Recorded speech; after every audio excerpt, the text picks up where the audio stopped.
Hello. Happy Monday. Well, I guess not many people say that, but happy Monday. It's me, Super Yuzu, your favorite lime-flavored robot. And I have my dog here with me. He's chewing on things he's not supposed to, but that's okay. Hee. It's a new week. It's the second week of May? I don't know. I know that technically in Japan right now it's Leo's birthday, and I forgot to make something for him. Well, I thought about it and then I decided against it because I'm busy. Happy birthday, Leo. Um, don't fuck up your liver. If you don't know Leo, my friend Mato Leo, he is a mate and he is cool. That's all I say to that. Speaking of my dog, I made a new emote. I don't think it's gotten approved by Twitch yet.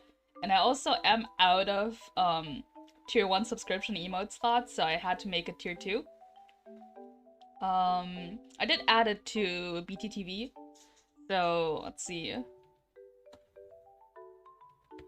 Super Y19 dog. That should do it. Yep. It's an emote for my boy. Because I felt that was appropriate considering that he's been here a lot recently. So it's available for free. You don't have to give me a tier 2 sub. You won't even have to give me a tier 1 sub. I'll be adding my other emotes to BTTV too, if I can remember. So, you know, I'm finally coming good on that promise that I made like half a year ago where I said that I will have free emotes for everyone. Yippee. Let's see. Right, today we are playing Disco Elysium, which I don't know a lot about the game. I've seen snippets of people playing it, but like not enough to know what the game's about, really. I know it's about a cop or two cops. I don't know. Most everything I know about the game is that my friend Pepsi, who I had on stream a long time ago, calls one of the characters, who I believe is named Kim Katsuragi, she calls him her Meow Meow and also Baby Girl. So I'm going into the game knowing this and that people go crazy for these middle-aged men. I might also go crazy for these middle-aged men, considering that that's not something I haven't done. Hello, Ryder Sorted. Nice to see you.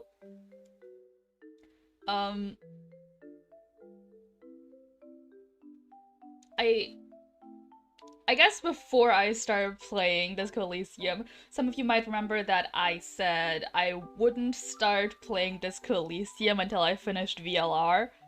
And you might have also noticed that I haven't streamed VLR at all in the last month or something. And that's because I don't think, I still like the game, it's still very fun. I don't think it's very suited for the kind of stream that I want to make. I know I said I wanted to finish it on stream, but I don't think I am going to. It's too long and it's too hard for new viewers who haven't seen my stream or the game before, or like even viewers who just missed one stream of the game.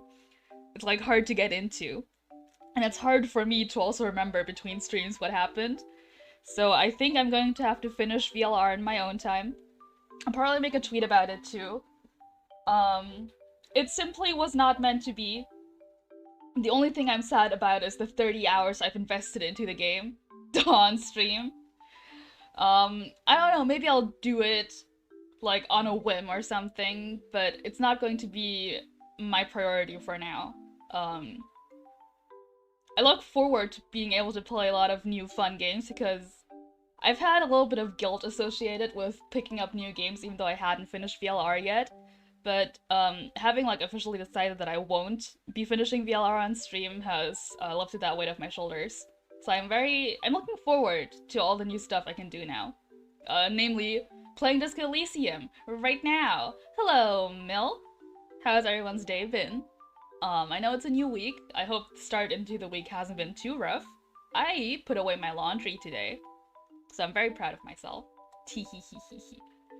They're doing construction outside of my house, but I think by the time I start streaming usually, which is in the evening, they're done, so that's nice, because they, as I've said before, I live on the 4th floor, They're doing construction on the roof of the house across the street from me, so they can just see directly into my apartment. They can just see directly into my apartment, which normally people don't do because I live on the 4th floor. It's odd. I feel watched. I know they're not watching me because they're busy doing, like, stuff for the roof. But, like, the amount of times where I just run around the room with my dog, yeah, people have been seeing that, I suppose. Anyways. Game. It seems a bit loud to me, but I turned it down a little bit, so let me know how that sounds. And, yeah, let's get into it, I guess. Oh. Archetype. Oh. Okay, yeah, so I've heard it's a little bit like a TTRPG. Which I do play. I play TTRPGs, tabletop role-playing games, if you didn't know. As in you have stats and stuff, but I didn't really know anything else. I know this is our main character, Harry, who is sad and middle-aged. Let's see. Thinker. Extremely intelligent, very bad with people. Knows interesting facts, comes up with original ideas. Sensitive. Very psychological, a magnetic personality, but unstable. Might begin to lose his mind. Fun. Physical. Extremely physical, interacts with the world through his body. Gets things done, but dumb as rock. That is the type of character I like to play in D&D. But that also... mostly just because it makes gameplay a lot easier, because I don't have to think about things. I can just go, I hit thing this round, and I hit thing next round, you know? You slept bad and didn't leave the house all day? Oh no. Well, I'm sorry. Well, I haven't left the house either. So that part's fine, but sorry about the sleeping bad. I had a first good sleep in a while. I've mentioned before that I get very crazy dreams all the time. Like, very, very frequently. Probably because of the meds that I'm on. To the point that it's become normal. Sometimes they're bad, sometimes they're just crazy. But, I woke up this morning, and I did not remember if I had a dream, and I had not realized how nice it felt to wake up feeling refreshed and not, like, with my mind lagging 5 seconds behind because it's processing whatever the fuck just happened in my dream. I hadn't realized how nice that felt. So I had a great sleep. Basically. Anyways, I think I really want, Harry and Kim to get along. I don't know anything about the game, but I want Harry and Kim to get along because I think they should be in love. So I'm going to pick sensitive so he can get along with Kim. Right? I'm stupid. But I'm very charismatic. And I'm sexy. And I'm okay at moving my body.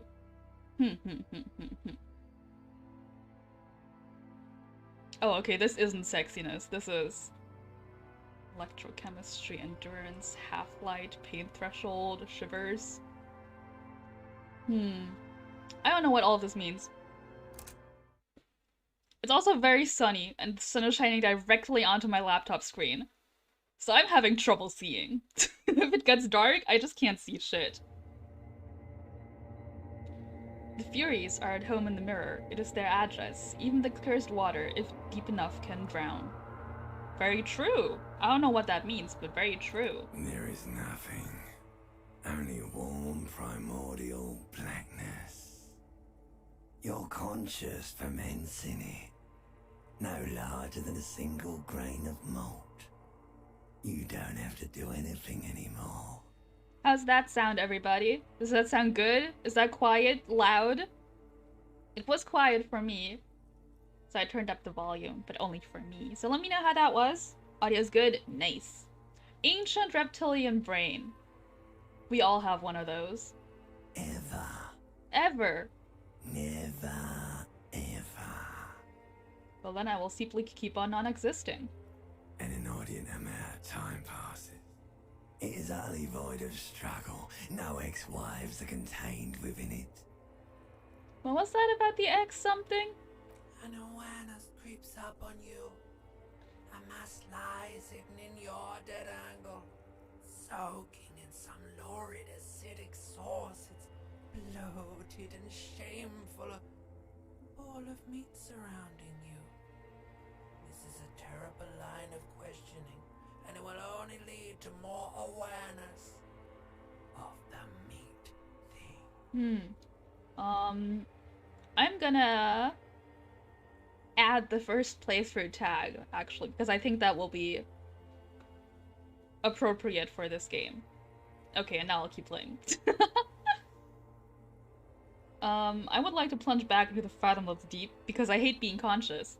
There, no ball of meat, no light in the formless nothing. Just night swimming.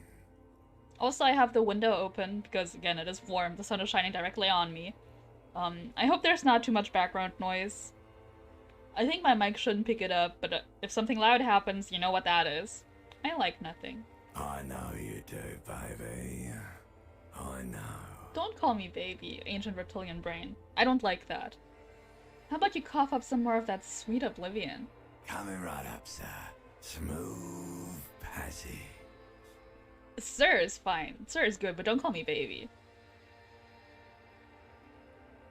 Well, I don't like pain and burning light and wanting things from people who don't want to give them to me. Let's go. Alright. Nothing down to fuck all borough. Wow, I love that. I wish I could do that.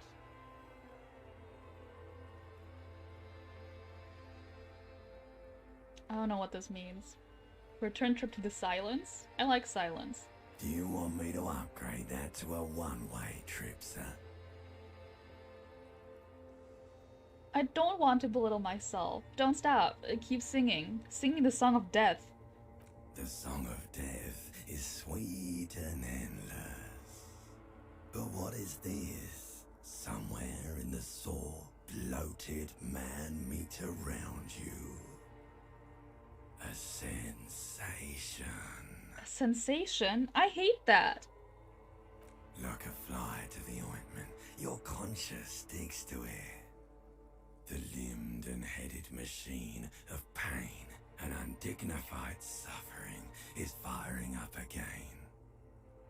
It wants to walk the desert, hurting, longing, dancing to disco music.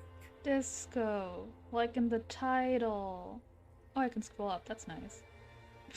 You can take it. You're a champion. What? Volition? I succeeded. I don't know what that means. Mother, help me. There's a head attached to my neck and I'm in it.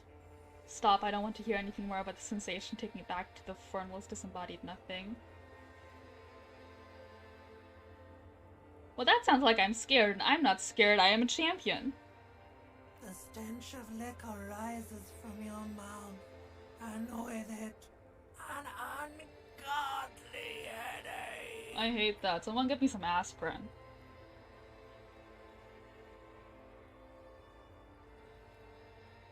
Who am I? What sort of creature does this to their own mouth? Yeah, exactly. Brush your teeth. A fiery streak penetrates your skull, trying to force your eyes open.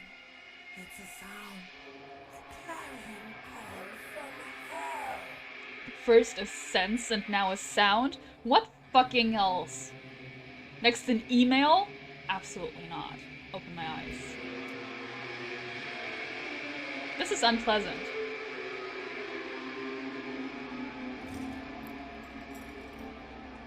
Oh, it's me! It's Mr. Harry, and he's do I have to censor this? Oh, do I have to- is that- I can't see, is that his dig? Is he wearing underwear? The sun is shining on him, I can't tell! It's probably fine. Oh, he look around! He look around very slowly. This fan has 2 chain pull switches. One ends in a tiny fan. the other in a light bulb. A truly horrific necktie has somehow attached itself to one of the blades. Or has it been consigned there as punishment?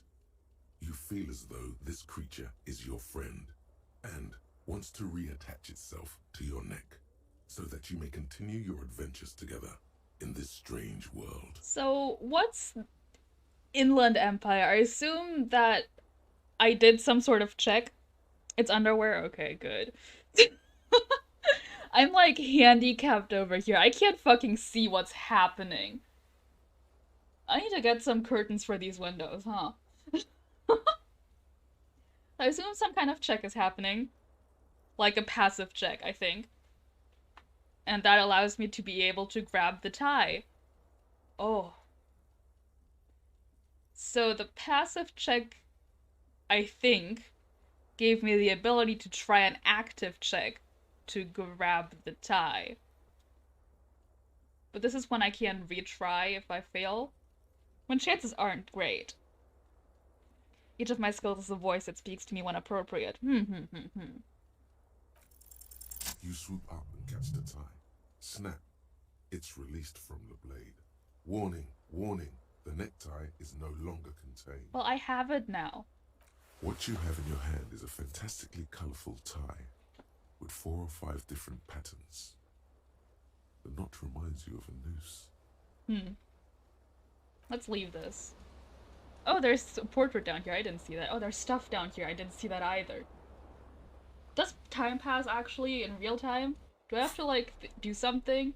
Am I wearing the necktie? Oh my god, I am. Oh yeah, he is wearing underwear. That's good. I'm wearing just a necktie, baby. Hold tab.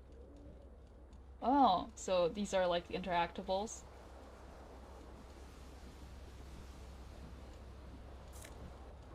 To take all. Disco ass blazer. I'm wearing it, baby. Oh, it adds stuff? Yes, it do. Do it? It do. Yes. The blazer doesn't look very disco, but that's okay. God, he has a bulge. Okay, what's this on the floor? It's shiny, so I like to interact with it.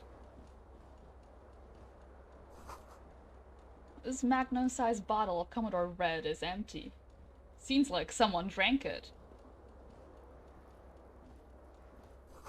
Looks like someone tried the tape while the song was playing. See. This reel-to-tape player is still rolling on, rolling empty. Go in here, there was some stuff here.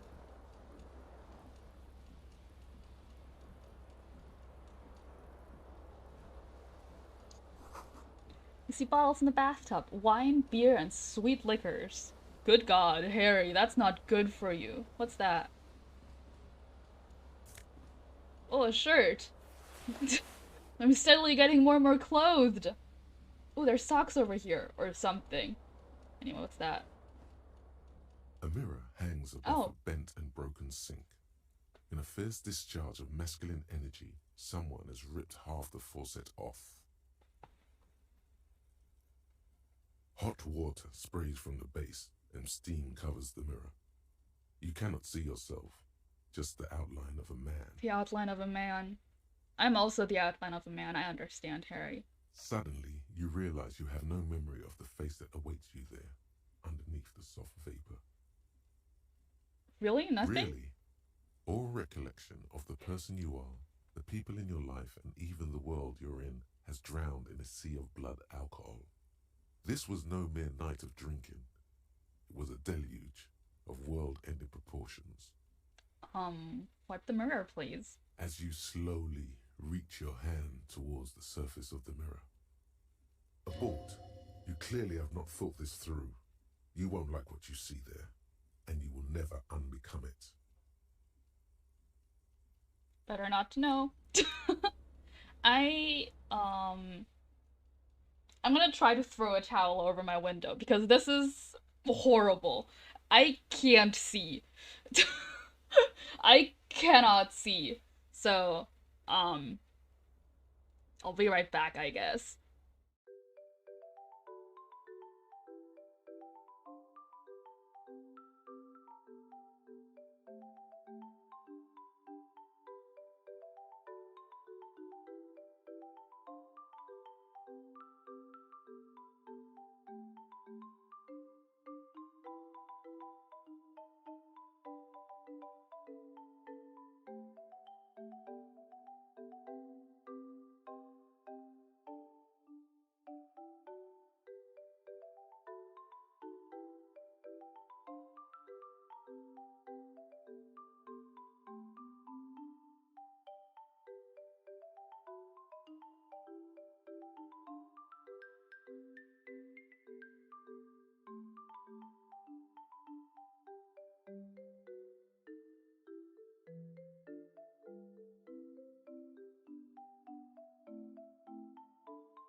Okay. I'm back. I think it's a bit better now. Oh wow, it's dark in here. Can I turn on the light if I go to the ceiling fan? No wonder I couldn't see. It was dark as hell. The fan is spinning. Yeah. A terrible mistake. Turn the lights off immediately. Okay. You can practically feel the photons burning a hole in your brain. It's just a little hangover-induced photosensitivity. Don't overreact. Bring it on. Little black spots dance on your retinas. It's almost pleasurable. Ouch, my head. Ah, okay, I can walk with the keyboard. That's nice. What was here? The mirror. Oh right, I wanted this. I haven't found my pants yet, or is that... Oh, those are my pants. They're on the floor, I see. My shoes. Well, one shoe. Am I wearing socks? Have I been wearing socks? Oh. You hear a jingle.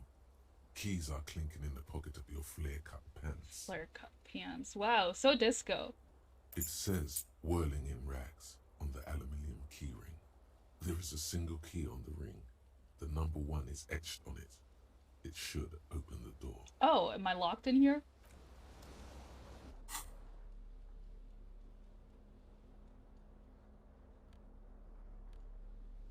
He's going through it, huh? Well. Come on in here.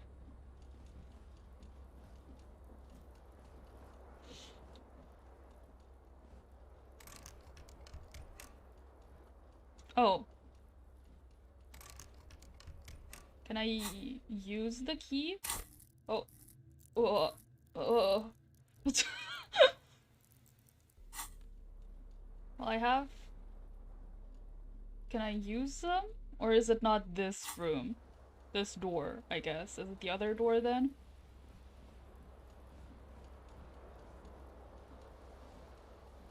Man, Harry, get some aspirin.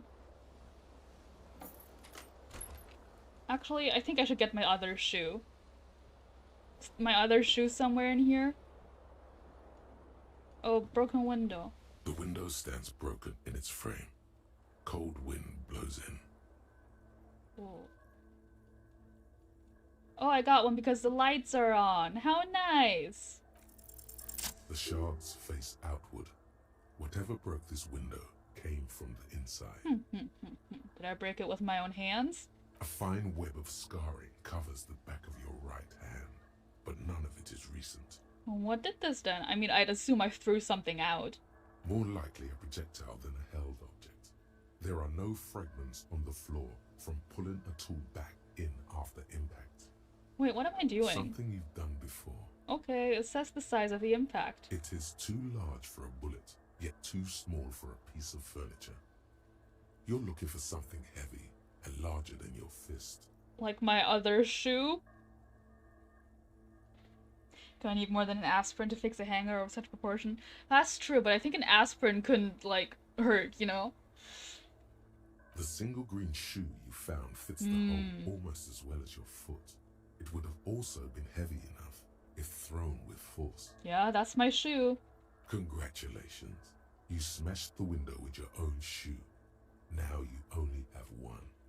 If you're lucky, you could still find the other one on the balcony outside. The door to it should be outside your room. I should go and get that shoe. The cool wind gushes in. Your toes curl up from the cold. I got a quest! It's to find my shoe! Okay, out we go. Oh. Oh. Seems like your green snakeskin shoe is missing its partner. You should find it before you go venturing into the wild unknown. 2 shoes are better than 1. Knight them again. I see.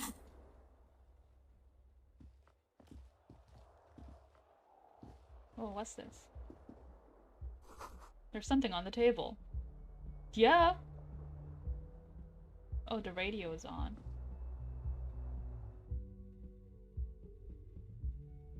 Hmm?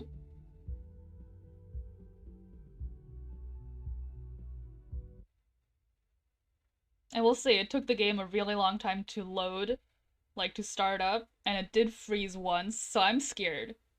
Did you freeze? No. It's just loading, I guess. Oh no, it froze. No, it's back! Lovely! What's this? The smell of the sea makes me dizzy. My shoe! This briny wind washes over me. I got my shoe! There they both are. 2 identical shoes. Both copiously green and indiscriminately snakeskin. Reunited on your feet. Reunited and it feels so good! How did I fit? Good. They're balanced. Comfy.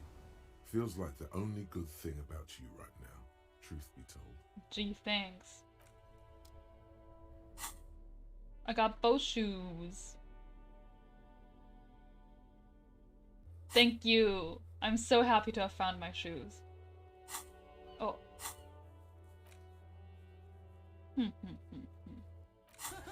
What? Thank you for the follow, Writer Associated. Assorted, sorry. I appreciate it.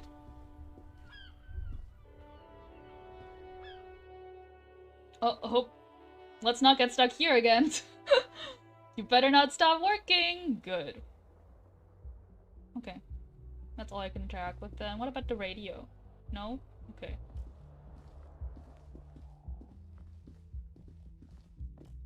Hello, officer. I'm an officer. The year's 51. The young woman raises a cigarette to her lips. Officer, am I military personnel? No. There's only one solution to this. You're a businessman. I don't think I'm a businessman. I don't think you call businessmen officers. Why did you call me an officer? Because you're a police officer, sir. You're shitting me. I'm not. Unless you've been shitting us all this time. All this time. You've been here for 3 days. On official police business, no less. And what business is that? Couldn't say. In truth, so far, mostly drinking.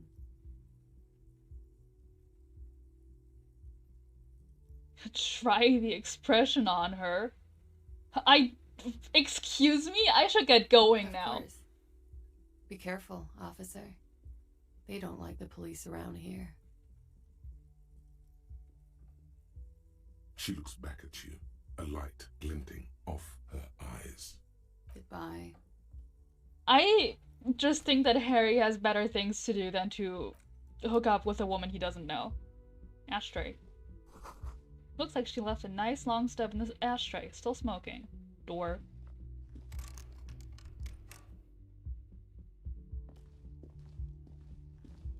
Well, okay, that's just where she went, so let's not talk to her again. Because I guess he's just gonna hit on her again. This is the weekend edition of the satirical newspaper. Trompe le Monde. Oh god, do they expect me to pronounce French in this game? Because that's not gonna happen. Who the hell's this? I suppose I won't know. We shall go downstairs.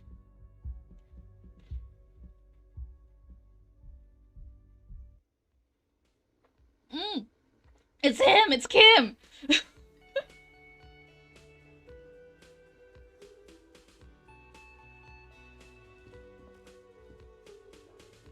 Microphone? This is where lyrics would be. Oh, this is the mic. My bad. A big old karaoke mic. Just waiting for someone to sing into it. Oh my god. Who would ever do that? The speaker is connected to the radio. The music is seasoned with static. You should totally sing karaoke here, the first chance you get. Your emotions need to be expressed. People need to know your vast, oceanic soul. My soul is immense. Utterly. And it needs to be heard. There's quite a lot of French. Uh-oh. Wait, am I gonna just go up here on the stage? I don't know who I am. I'm just gonna start singing karaoke. Through a PA system. By other people. Whether they like it or not. Ram it up their ears, says your adrenaline gland. Violently express yourself. What should I sing when it comes to it? You have not yet stumbled on the right lamentation, but it's out there. It'll come to you. You will wreak havoc with it. Don't worry. I was thinking maybe I could sing something happy, get the people going. No. Don't sing the happy song. It's stupid. Sing the sad song.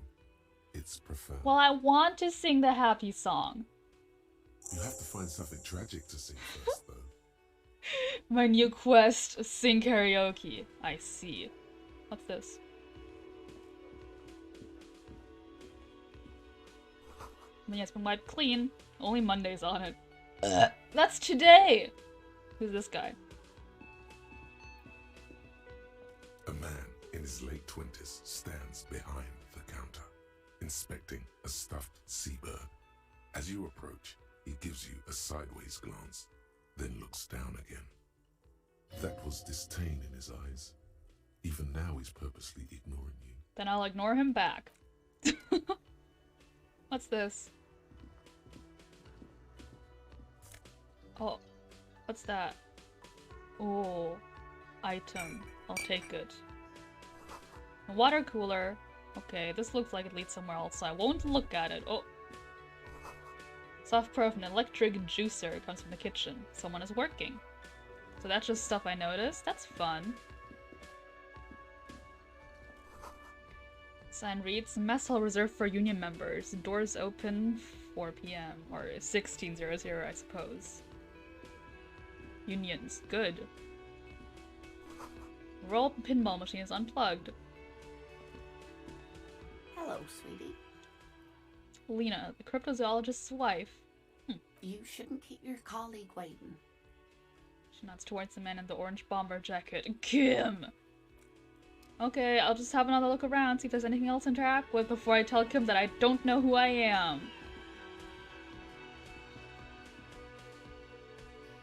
Okay, I guess that's it actually. But I want to sing karaoke.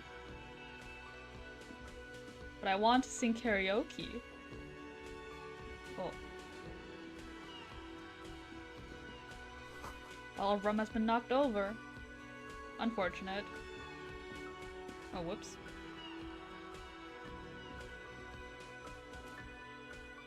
A man is sleeping at the table, wearing mud-caked boots and rolled-down overalls. The back of his shirt reads Wild Pines, encircled by a logo with a tree. On the counter, rolled out of his open hand, you see a blister pack of headache medicine. Oh, I wanna... But I want Kim to like me. And Kim is right there. So I don't want him to see me steal things. So I won't.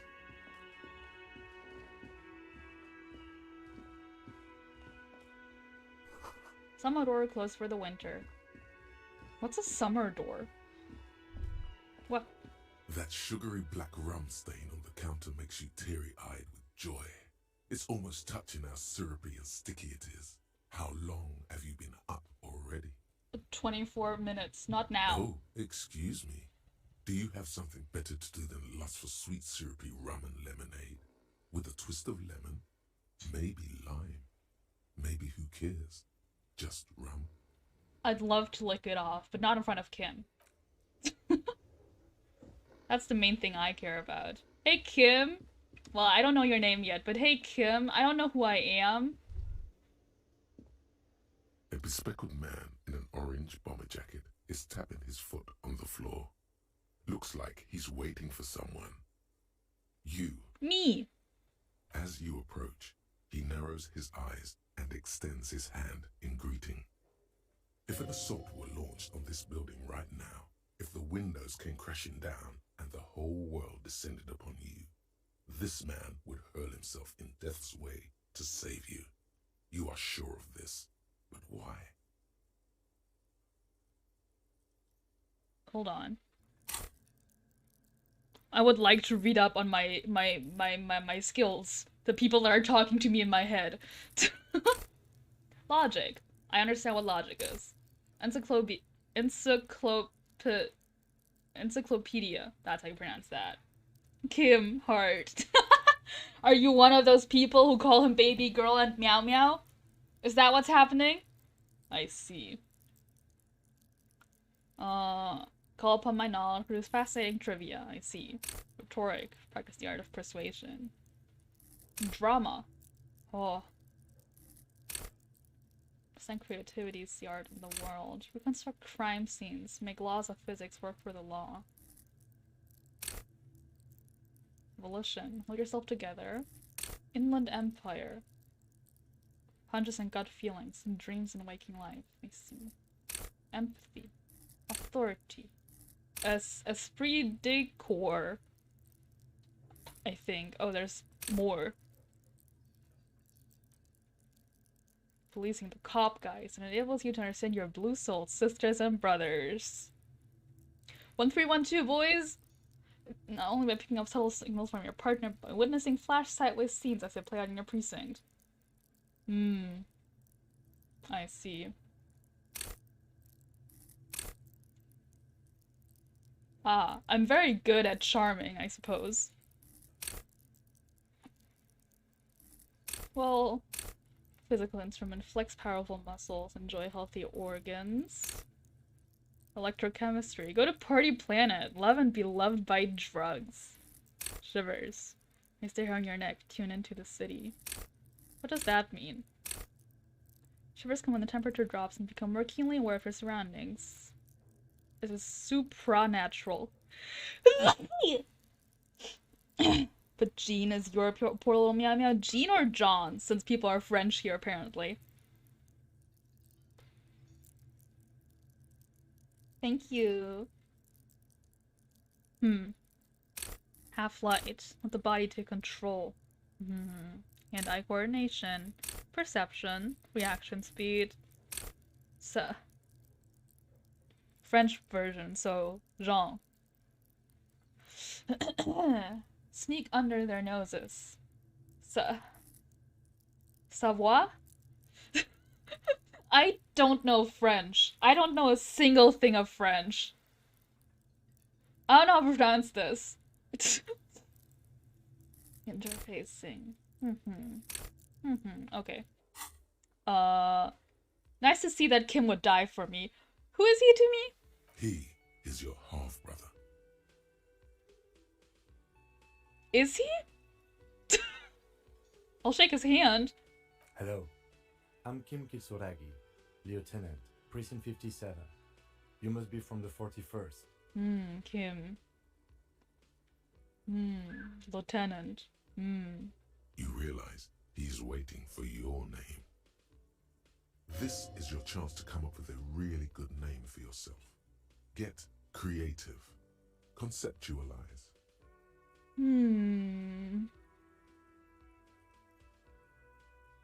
No, thank you. I don't really know my name. Okay then. It looks like we had a little scheduling error on Sunday. Saturday too, actually. Have you had time to talk to the manager here? No, I haven't. Then we should ask him for a rundown of the area. Get me up to speed. I understand the scene is out back, right? Kim, I don't know who I am. It also wouldn't hurt to assure him the police are finally here. In full force, I mean. Have you mapped out the initial interviews? Yes, the police. I'm aware I'm a policeman. Right. And the interviews? What interviews? At the 57th, we like to prepare an initial list of persons of interest, and then just skim the surface. Prepare the field, get to know the players. You don't do that? Maybe it's not an inter-district practice. Hi, Frostby. Nice to see you. Hello, hello. How's your day been? And yes, I am panicking at the Disco Elysium. It's more for Disco Inferno. What about Disco Pogo? Is that just a European song? I don't want to lie to him, so I haven't. Okay, we'll have time for that after we take a look at the coroner's case. Kim, I don't know who I am. Have you removed the dead body from the tree? You don't know that one? Shit. Dead body? I don't like dead bodies. Sure. But did you take it down from the tree? Look, man, you know, yeah. Does that mean the body is no longer in the tree? No. So, the body is still in the tree. Maybe? This is the first time you detect a weariness in the lieutenant's voice. It is obvious he would have preferred for the body to no longer be in the tree. Where it has been hanging for 7 days straight. Oh. We should go there as soon as we are done talking to the owner. But I can't remember anything. I can see you drank last night and the night before, and that you are still drunk now. But I have seen officers go through worse. Much worse. Kim is a king for putting up with this. Good God. I'm so sorry. Kim, I don't know who I am. Help. If you need something for your headache, there is a general store nearby. But as I said, the dead body should be our #1 concern. A painkiller would be good about now. This thing is pulsating with discomfort. The best cure for a headache is, of course, morphine. They won't have that, so cigarettes will have to do.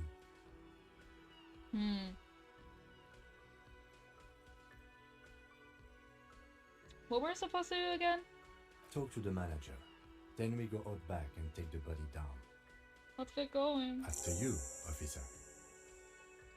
If you're about to embark on an investigation, shouldn't you have a badge? Wow. Wait, shouldn't I have a badge or something? This is definitely how I would be as a police officer. Like, drunk off my ass? Not knowing who I am? I would never be a police officer. ACAB. You mean you don't have a badge? It wasn't on me when I woke up. Losing your identification card is a serious matter. My vehicle has a shortwave. You can use it to report your badge missing.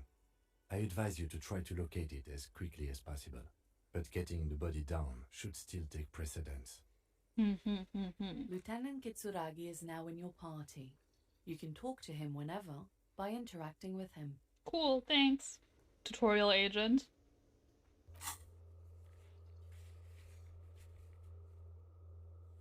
I got so many quests.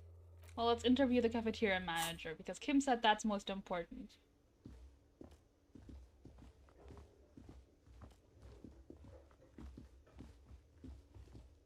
You. The man with the unimpressive beard notices you approaching. He drops the ledger he was holding and turns to the lieutenant.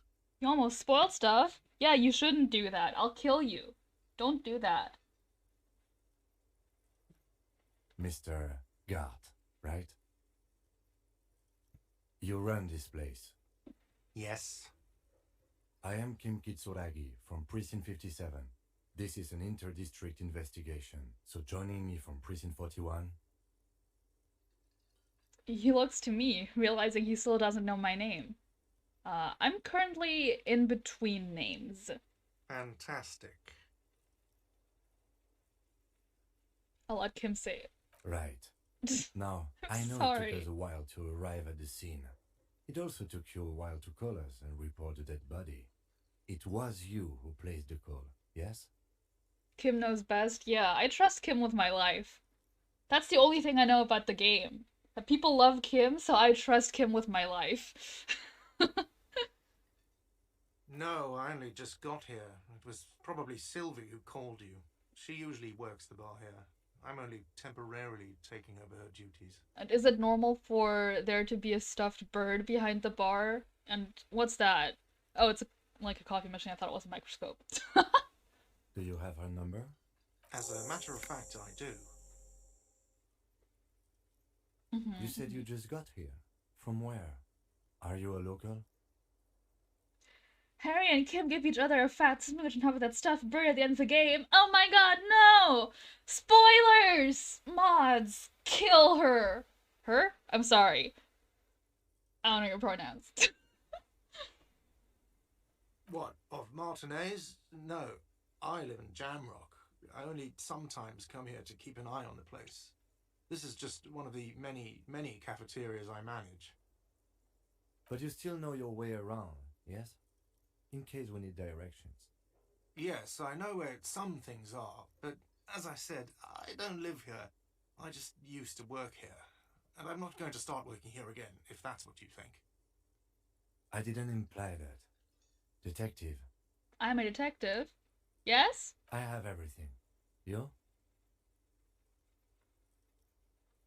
Do I have questions? Yes. He means, do you have questions for me, like a police officer would?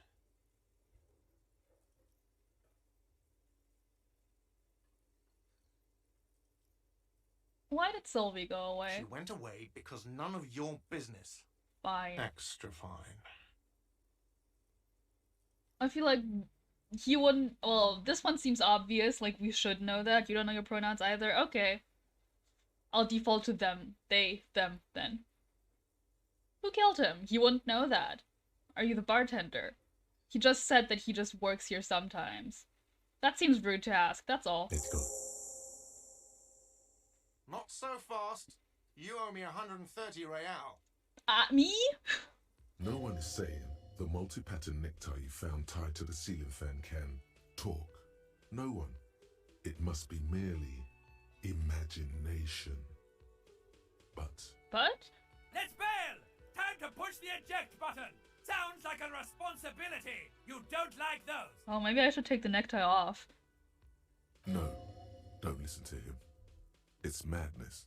Just talk. What's real? Oh, excuse me. You owe me 130 real. Real. I don't know what that is.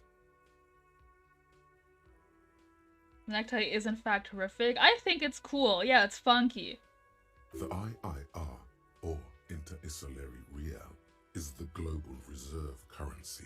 Whatever part of the world you're in right now, it's safe to assume he means you owe him some money. Oh, I understand. You mean I owe you money. Wow, you're a genius. Yes, that's right. Money. You owe this establishment 130 real. How much is a real to a dollar? Do I owe you like $1,000 or 10 cents? $130? Who does that clown think he is? Arrest him!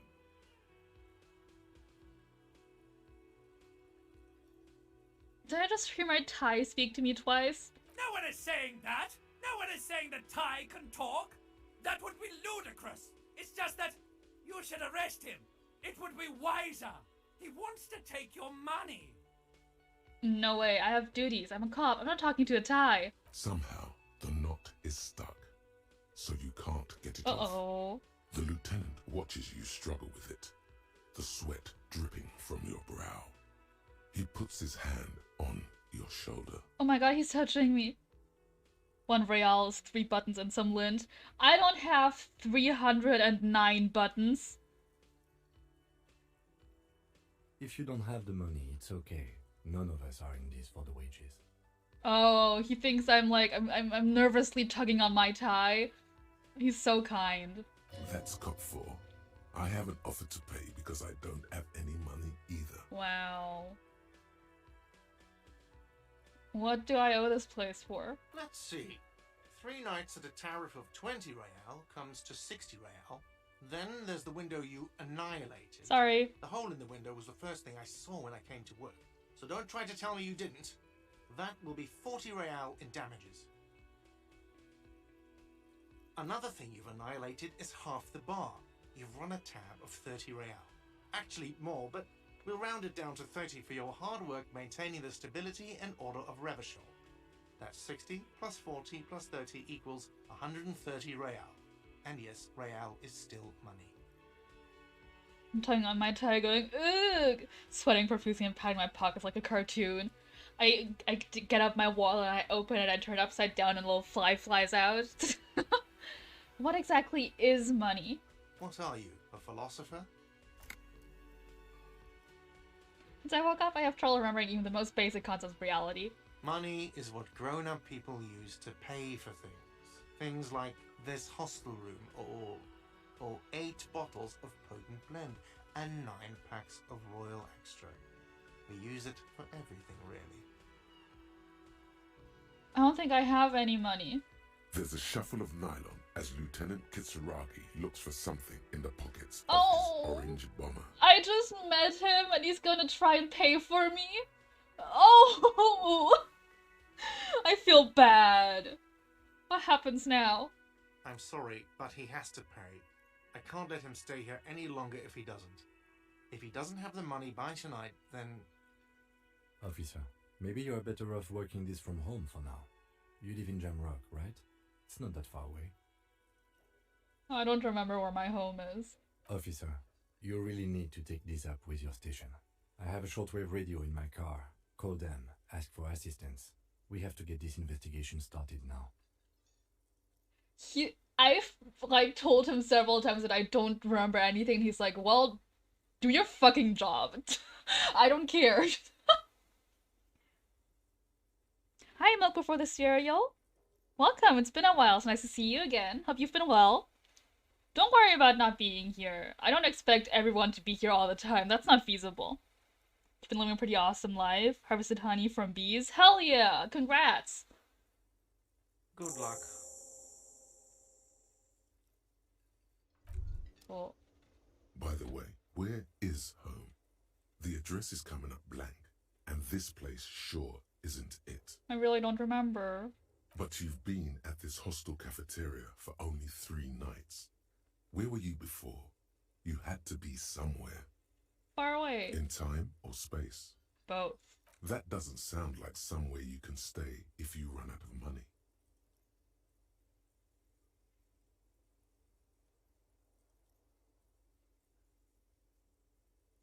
Could I trace the way back somehow to the exact street, the exact number on a building? You can try. Run some addresses in your head when you get the time. Maybe a street or an apartment will appear. Along some way home.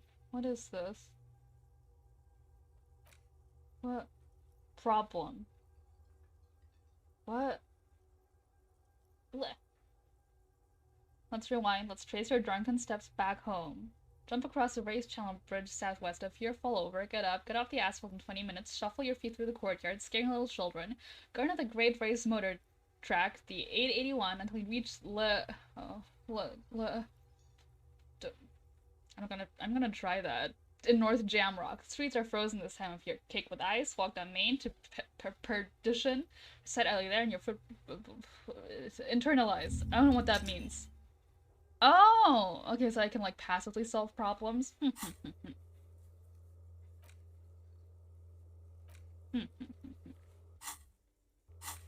Well, and okay, what do we do now, Kim? Yes? I think you should know that I can't remember anything. No response. He just arches his brow. I don't remember anything. There was heavy drinking involved. Have you tried concentrating on something other than your personal affairs? Oh, I'm sorry. There is a sudden, harsh edge to his voice, like he's tired of hearing about your personal affairs. But I'm completely lacking in basic information about even this organization we're in. Can you help me? Fine. We should get through this day first. Off hours begin at 9 p.m. If you're still having trouble then, I can give you an orientation. Oh, okay. Bye, Milk. Oh my god, what? Oh my god, what? Fine. Focus on other people's troubles, not your own. That is a relief. Okay. Your heart beats twice like a fist. The serotonin deficiency makes your teeth clench.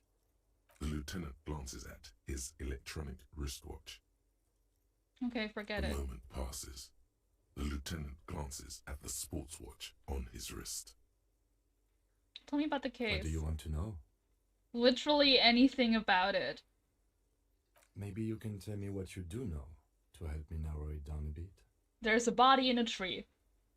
I know literally nothing about it, only what you told me before. Kim is Do so you want pissed. me to brief you? Kim is so pissed. I can't believe my main goal is already going bad.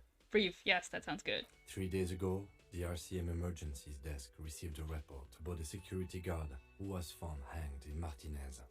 An anonymous caller said there was a dead body behind the Whirling in Rags hostel cafeteria. The cadaver had been there for 4 days. No one had come to investigate. During that time, the victim had been stripped of his belongings. The caller did not identify him, but used the word lynching. There is an ongoing labor dispute between the local dock workers and the logistics company Wild Pines. I was told we should approach the death as part of this dispute. Does the briefing say who the victim was? A security guard or worker of some sort hired by Wild Pines. This Oh, was it's just nice. hearsay from Martinez, of course. We need to find out the truth. Why don't we know anything about the caller? They didn't identify themselves in any way. The tone was muffled using a device of some sort. The desk could identify neither the caller's age nor sex. Why hide themselves? There's a strong prejudice against involving the RCM in what's seen as union matters. The dock workers' union is the de facto police in Martinez. Now it appears they've started executing too. We cannot allow that.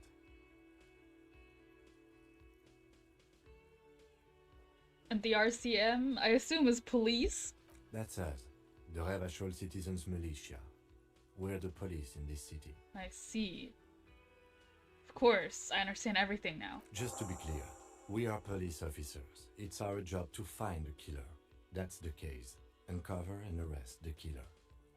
If we're from different precincts, why are we on the same case? I'm afraid you and I are pawns in a pissing Oh competition. my god, he said piss! Kim! His disdain is clear. This man would not use such an expression otherwise. What do you mean? You don't know? I assumed you were in on it. B, you can't say that. I'm gonna time you out. Oh my god. In my Christian chat? How dare you? You know what I'm in on. Retrograde amnesia. Better still than an imbecilic cop-off. Cop-off? It's just stupidity. We shouldn't waste any more time on it. If you want my take, ask me after we've inspected the victim. Okay. Was there anything else you wanted to know about the case? I got so many quests!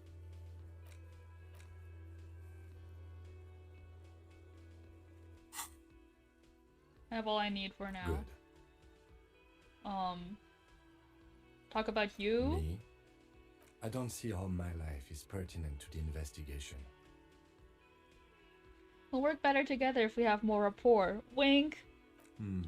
That's a fair point. Alright, for the good of the investigation, what do you want to know? If I win the pissing competition, I get a sweet enchanted battle axe. Oh my god, does it have a cool name? Like, Rage of Strongbeard. Tell me a secret about yourself. No. Ask again. Your brain sends the signal to your lips, but they refuse the order. Something is paralyzing them. You're pretty sure it has something to do with the lieutenant's eyebrow. I see. The eyebrow is exercising psionic control over you. Well, then what's happening to me? Something the matter, detective? No? This guy's got authority off the charts. With just the flick of his eyebrow, he's able to make you his thrall. Wow, he's so cool. So what can I do about it? Nothing. You better hope he doesn't abuse his authority. There's a lot of it. Wow, he's so cool. I accept. The lieutenant relaxes his eyebrow, and you seem to regain control of yourself. Yeah, it's called like Doom Cutter or Twink Kisser or Mr. Fluffy Buns. Wow, I hope I get Mr. Fluffy Buns. That sounds cool. You're wearing glasses. No, you don't look like other people around here. That's because I'm half Seolite, or quarter. My father's father was from Seoul. So was my grandmother, but from my mother's side. It's not an interesting topic. What is Seoul? It's a part of the world, officer. A geopolitical entity and a geographic division. I told you it wouldn't be interesting. You're only making it sound uninteresting. I still want to know more about Seoul. You're barking up the wrong tree. I don't speak a word of Seolite. I've never met either one of my grandparents, and I've never been to Seoul. I'm a regular Revacholière. I see. You're that kind of immigrant. I understand. He's glad to have shut down your question. You're wearing glasses. That's correct. That makes him a binoclad. Completely uncut material, if you say so yourself. I'm not gonna call him a Beano. Is that a slur for glasses wearing people? Glasses are cool. Are they? They're mostly just cumbersome. No, they're cool. I very recently bought a pair of fashion glasses for myself. Just because I was scrolling through Instagram and I got an ad for them. I was like, wow, those look cool. And then I went and bought them. And now I have them. Now sometimes I wear them. Just fashion glasses with ceramic in them. Not even glass. Just plain ceramic. You could use a good, normal pair yourself. Do you ever talk with yourself? What do you mean? You know, when you're thinking, do you ever have conversations with, like, your brain, where your brain talks to you and tells you things? I have no idea what you're talking about. So you're saying your brain never just chimes in with advice or warnings or anything? There are some actual slurs in this, but they're censored. Oh, okay, that's good. I can't say that it does, no. When I need to think, I just use my notebook. The lieutenant produces his small blue notebook and idly thumbs through a few pages. That's where his conversations with himself take place. I see. You're super lucid, yet psychedelic. You don't need office supplies to connect to your nervous system. You're special. I don't know how I feel about electrochemistry. The others seem cool, but I don't know how I feel about electrochemistry. Kim, do the voices in your head never tell you to do bad things? Kim, do you not lay awake at night in bed and you think of your favorite two characters falling in love and overcoming adversities and running away together and being in love but in another setting? Do you not do that for hours on end in bed? That's all for now. Good. Let's change the subject. Okay. Well, where was the body? Like, through here? Oh. Where was the body? Victim's body. Expect the body hanging in the back of the whirling racks. As a preliminary inspection, you need to just scrub and blah blah. Map. I don't have a map. Oh.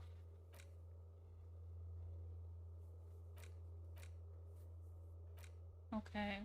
Well, let's go out, I suppose. Oh, Kim, let's go out. Oh my god.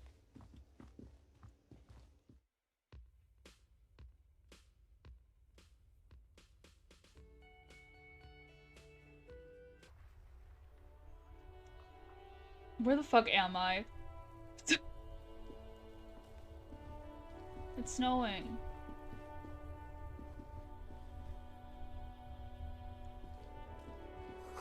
Bottles inside.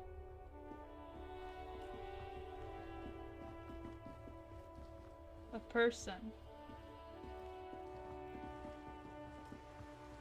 Hello, sir. Step right in. The store is open. Hello. Are you interested in a new and exciting book? Is it okay if I ask you some questions? Okay, sir. I'll try to answer any questions you have. I hope they're about books. Goes outside, immediately looks through the trash. That's what I do in Stardew Valley. What's your name? My name is Annette, sir. My mum, her name is Plaisance. She owns the store. She's inside minding the register or organising the stock. The girl gazes at the window, then suddenly jolts, her eyes wide as if recalling something. Feel free to step in and browse our wares. And you're standing out here in the cold because... I'm signalling that the store is open. Otherwise people might not know. They'd miss out on the crime, romance and biographies of famous people. A sudden gush of wind turns the pages of the books on the counters. She covers her face, smiling. But she's cold. You're cold. Can I help in some way? Kind of you to offer, sir. What could you do to help her anyway? Such a good trooper you are, already learning the value of hard work. I don't like any of these options. Thank you, sir. I'm happy to help Mum out with the store.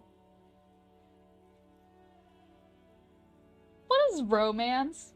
It's the type of book where there's a rich lady and she has to choose between the good man and the bad man. Or there could be a story about a poor lady getting a rich man. It's about man and lady business, sir. I had other Maybe questions. some about other books? Shouldn't you be at school or something? I do my studies at home at the moment. I have to help Mum keep this place running. Isn't going to school more important? Mum says it's necessary to do both because it builds character. Mum says a proper worker is dutiful. That's how you get ahead in life. You succeed. Yeah, just some child labor, huh? How's the business going? Mum says it's peachy. She was a little afraid at first. There's talk about this house being cursed. Behind her, the window has been boarded up. You sense the boards creaking, twisting for a second, and some kind of doubt in her tense shoulders. Good to hear that it's going well. Okay, bye. Looks like there's a bunch of books here. I'm not gonna look at all of them. What's that? It looks it's green.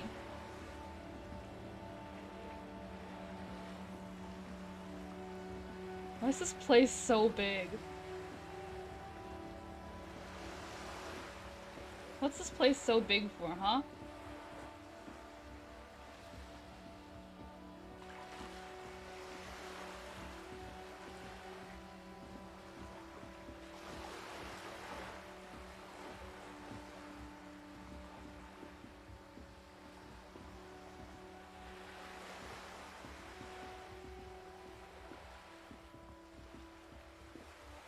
Where the fuck am I even going?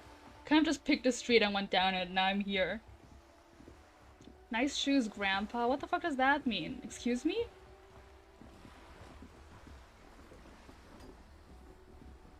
Kim, Kim, you think it's a good idea to let the amnesiac lead the way?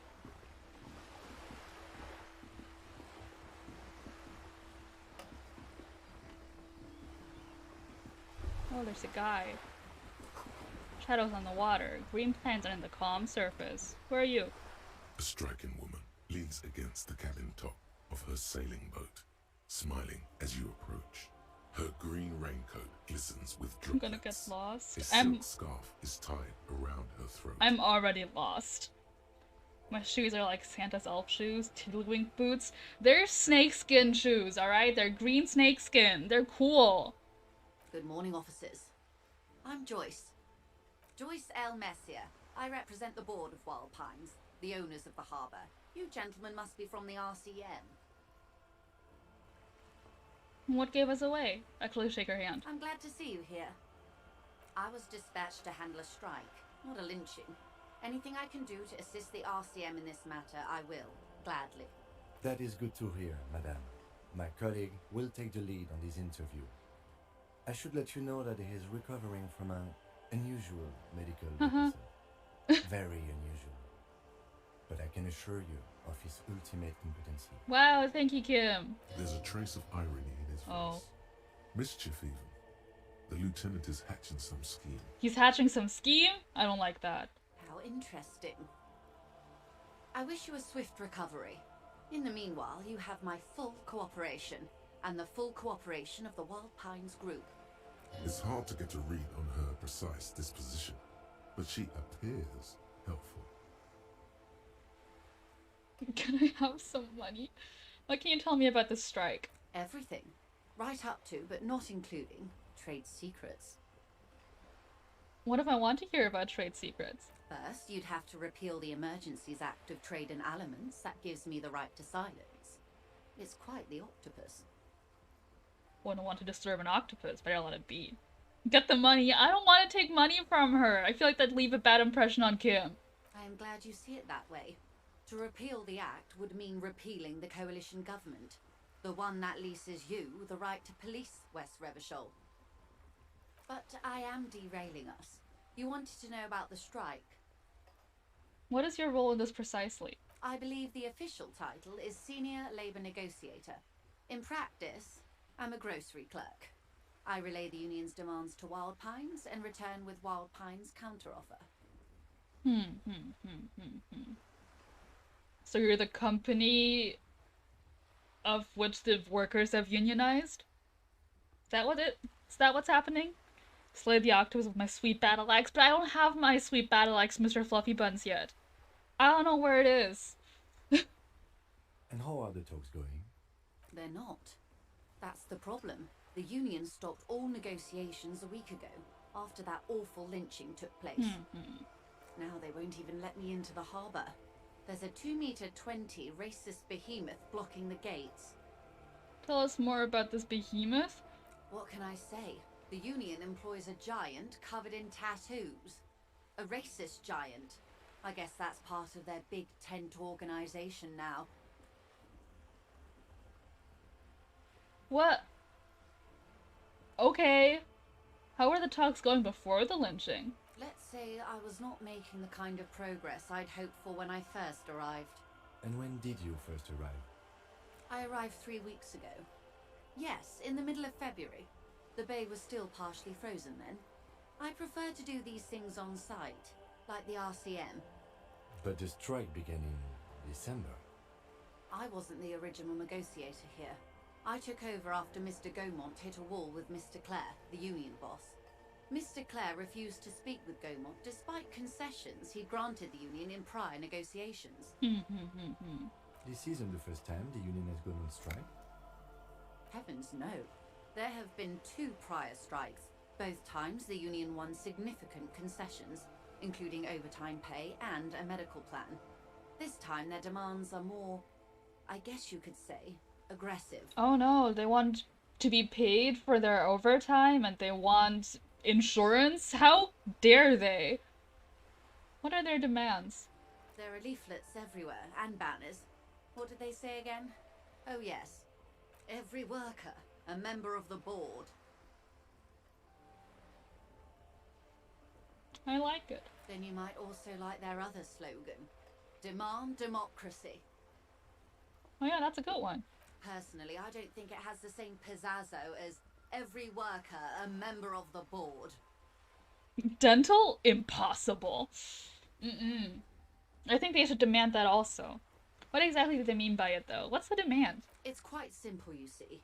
Every time the Wild Pines group makes a decision about what? About anything really, it needs the signature of each of the 2,200 workers in its Martinez terminal. Well, that seems inefficient. I think they should come up with a different solution, but you know. Just so you understand, this is but one of 22 terminals owned by Wild Pines. Essentially, not only are they kings of the company, they are also kings of the 72,000 employees of Wild Pines Group. Well, what are you going to do? I'm not sure. Naturally, I assume that was just their opening position, a hard-nosed tactic with a side of mockery. But there's been no follow-up, just the same nonsensical slogan repeated over and over again. And now, people are getting lynched, I hear. Behind the whirling in rags. A disastrous situation if there ever was one. Excuse me, from whom did you hear about this lynching? I first heard it from the bowyer at the gates. The one whose very name advertises his aversion to work. I think he said it was, "Call me mañana." His name? That's such a cool name. I'm gonna change my name to that. I'm gonna be super call me mañana Yuzu tomorrow. This checks out. Okay. What happened to this Gama? I don't remember how she said it. Mr. Clare told him to... How did he put it? Fuck off, midget. Gaumont is short of stature, you see. Gaumont. Not cool. Keep in mind, this is a negotiator Mr. Clare has worked with before, and who was more than fair with him and the union. Sounds like usual aggressive posturing. Well, tell me about this union boss. You call me Manjana? Thank you. Everard Clare is a man of the utmost integrity. If you can say one thing about him, it's that he always puts the interests of the workers first. Really? Of course not. Everard is fantastically corrupt. I imagine he has a thick, viscous goo where you and I have blood. Is he that bad? He is the most corrupt individual I have ever seen, and I deal with men like him for a living. If there is anyone more venal, more irredeemably nepotistic, then it's his twin brother, Edgar. Of course there's two of them. Wow, it's just like, I'm reading Urasawa Naoki's Monster right now. It's just like a Monster. Yes, Edgar looks exactly like his brother, except for that lazy eye. He also talks exactly like Everard does, and when one's term as foreman is up, the other takes over. It's how they circumvent the term limits, you see, with a funny little switcheroo. While in office, they've embezzled God knows how much of their workers' dues. Well, that's not great. Oh yeah, Monster it's really good. It's really good. I didn't know it was set in Germany. I didn't know anything about when I started reading, and then I started reading and it was set in Germany, and I was like, what?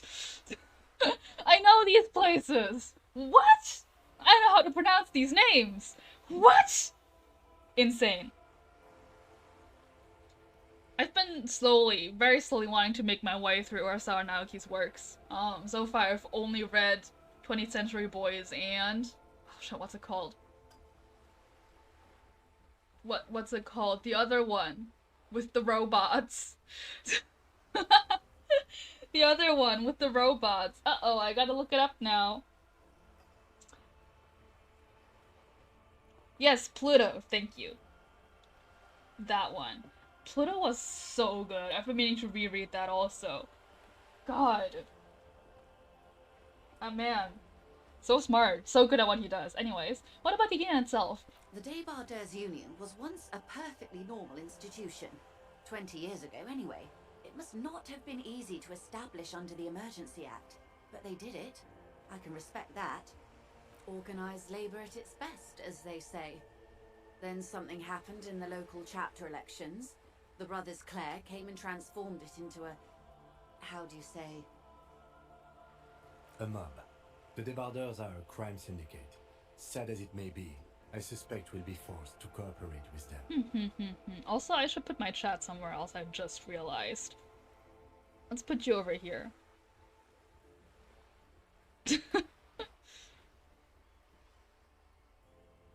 Refreshingly honest, officer. The company has tried appeasing in the past, but I'm afraid our concessions have only emboldened Everard and his brother.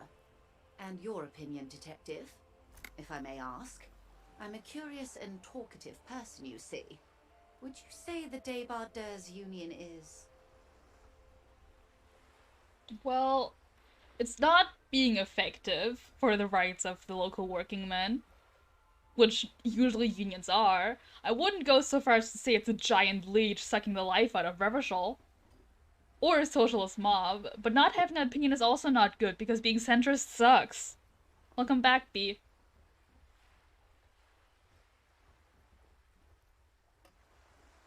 Does this make me seem like an asshole who's against unions, or does this make me seem like I'm an asshole who's not like I'm a normal person who's against corrupt unions?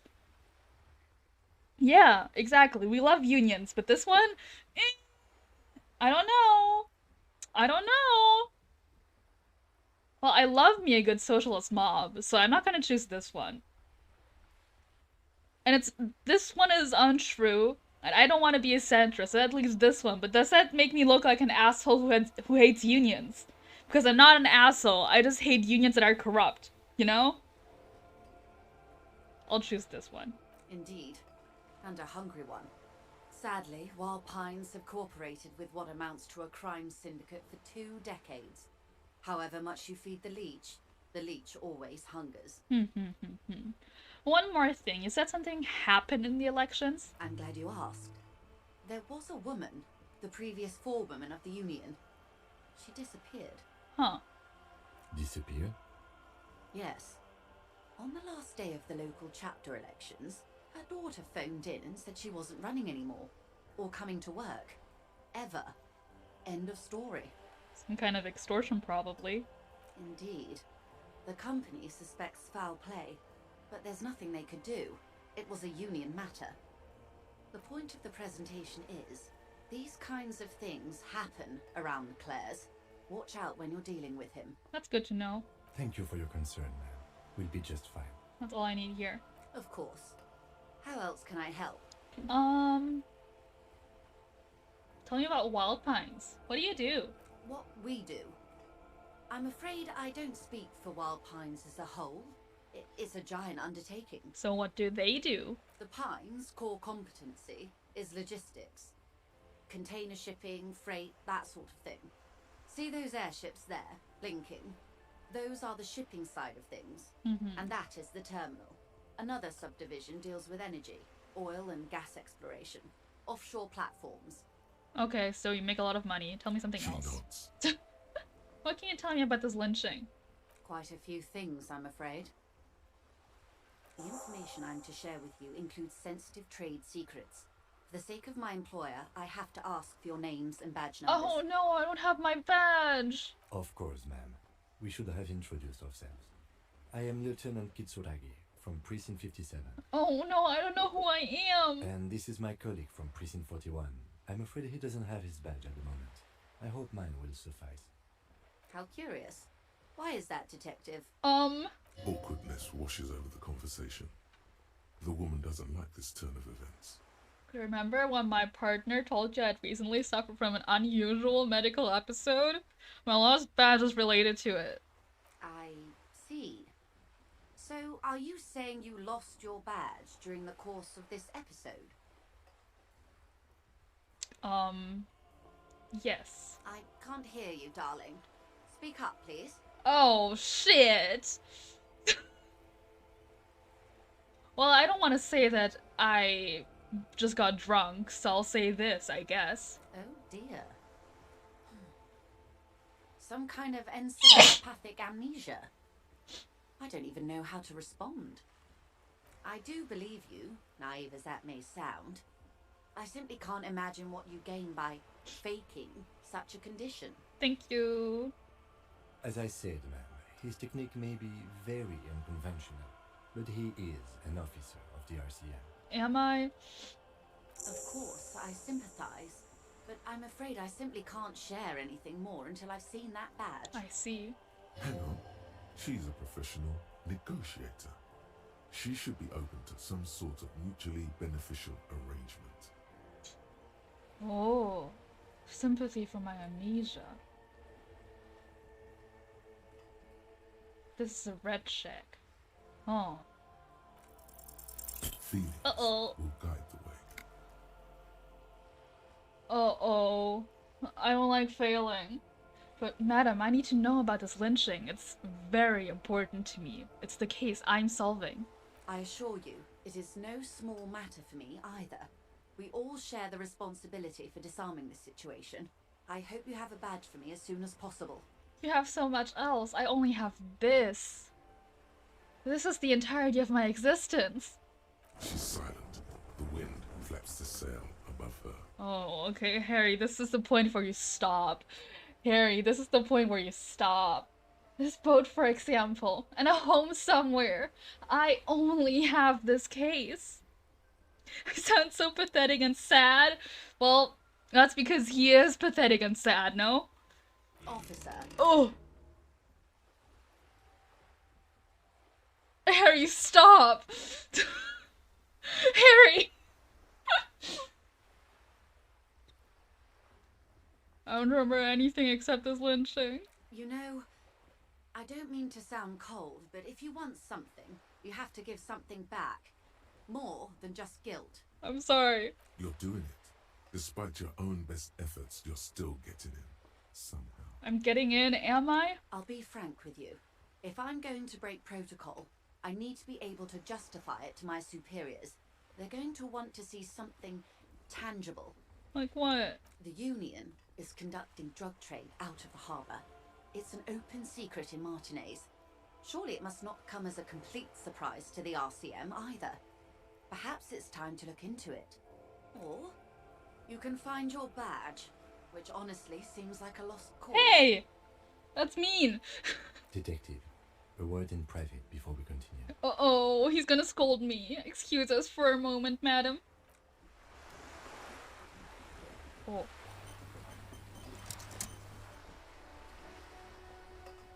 This is not going quite as I hoped it would, Detective. How did you hope it would go? Honestly, I was expecting you to use your unorthodox technique to keep her off balance and, you know, not volunteer us to be her henchman. Really? I thought it was going so well. This woman is running circles around us. She might have known about your misplaced badge all along, or she's simply an adept improviser.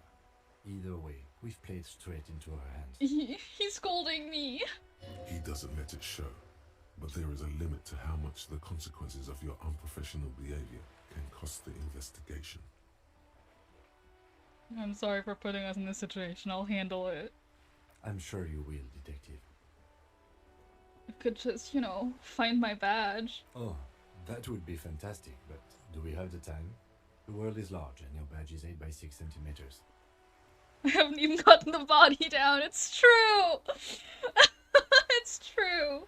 You could request a new one from the station, but that would literally take months. What do you propose? That we don't investigate the drug trafficking? No. If there is reasonable suspicion, we must investigate. Otherwise, she could claim we are siding with the Union, or that we are on their take. We'd never hear the end of it. What I propose is, we ask her, then we investigate, briefly. But do not share the outcome of this investigation with her. We tell her it's done, and demand for her information on the lynching. Wow, he's so smart. Let's get back to her then. He's so smart. You're back. Good. What can I help you with? Well, tell me about this alleged drug trafficking. It's quite straightforward. Someone is using Terminal B to smuggle raw ingredients from the Samar and Isola into Revachol with the Union's blessing. Wild Pines has suspected it for years. Ingredients for what, ma'am? Meth and dextroamphetamine, GBL, and various synthetic psychedelics. Honestly, it might be quicker to say what you can't make from the stuff. Meth. That's what they make in Breaking Bad. And you want us to investigate? Yes, but you won't get anything out of Evrat and the Dock Workers Union. Still, every chain has its weak link. What do you mean? The lorries. Someone needs to move the ingredients from the harbour into the city. Once they reach Jamrock, they're distributed to a network of local manufacturers, well beyond our grasp, but in transit they are vulnerable. Perhaps you've noticed that a number of lorries are tangled in a traffic jam at the roundabout. No, I haven't. Interview the drivers who are still hanging about. One of them might be waiting for a crucial shipment. I'll be explicit. If you find this driver, I will share company secrets with you. You'll be indebted to her, in a way.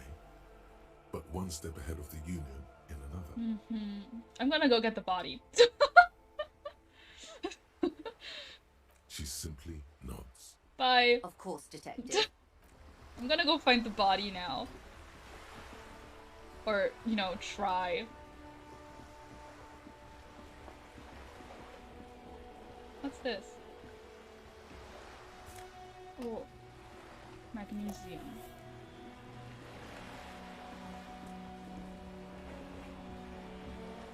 I don't know where I'm going, but I'm gonna try to find the body. Wherever it is. I'm just saying, Kim, it would be just a lot better if you led the way, you know? What's this? This is a wall on the side of an apartment building. Oh.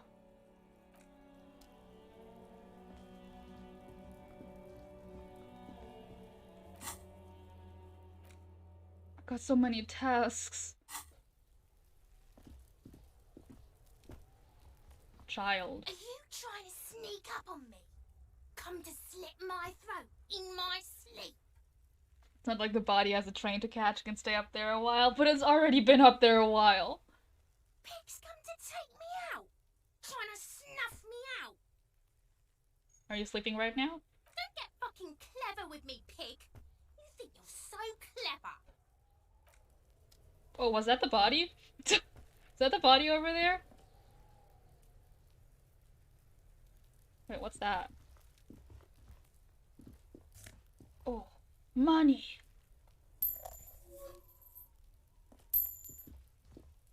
I got 10 cents! To Kim! He just pushed me. I found it, I found it, I found the body. I just gotta get in there somehow. I can't get to it. Where's Kim going? How do I get in there? 10 cents! Woo! All the money in the world.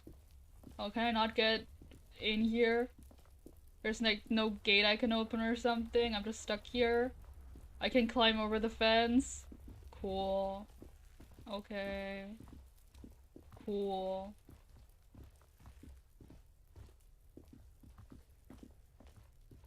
Nothing through here? No? Okay.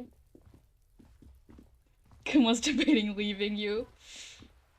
Yeah, he was. No, Kim, I'm sorry.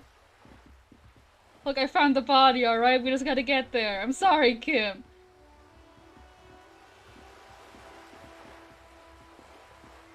Is there no way to move, like, faster than this? Can you hear the baby crying outside? Because there sure is a baby crying outside. This area is too big, I think. I think they should have placed the body right outside the door. I can double click. Oh! Okay, I'm back to this place. And here's where the body is, right?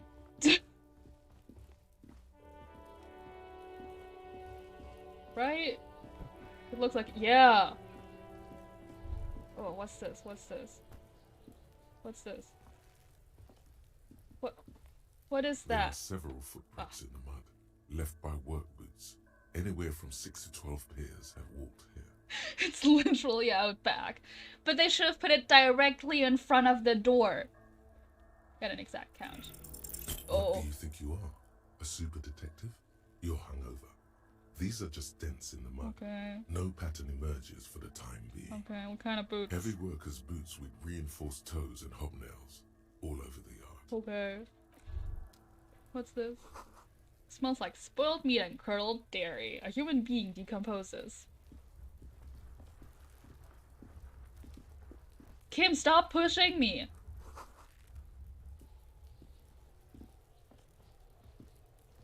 The corpse looks at you with bulging white eyes.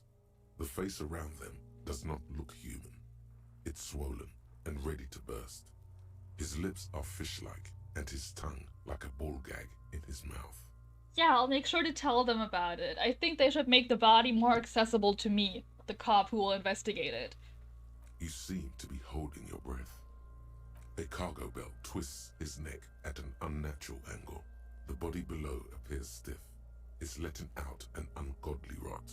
The smell seeps in even through your clenched nostrils. Well, I can't do that, so...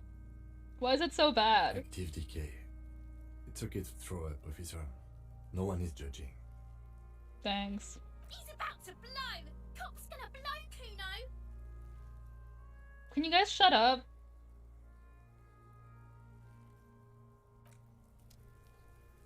What do we do about the body, Kim? Yes? Oh. Can you leave? Kuno's got this. He's throwing rocks at the dead body? Jesus Christ. Oh yeah! Nappa Gumpy, Kuno! Hey kid, a word? Police business? Right in the dick, Kuno! Get him right in the dick! Don't throw me. Don't. Love it in the dick. Oh, fun. The boy is sweating profusely. His eyes are like two black holes and his jaw is twitching as if trying to break free from the empire of his body. Stop using slurs at my crime scene! Can't talk, pig. Shit's coming up strong. Throwing rocks. Shit coming up strong. That sounds good. Joyous. You should hang out with this kid and see what that juicy shit is all about. Kids on fucking drugs? I mean drugs. The kid's on drugs. No! Yeah, Kuno! Ride the lightning, Kuno! Kuno's riding it, see? The rake, Kuno! You should throw the rake at him, Kuno! The fuck? Does Kuno know what a rake is? Kuno's not a gardener. Okay, what should we do? We shouldn't do anything. I don't tempt such forces. Okay. You will see.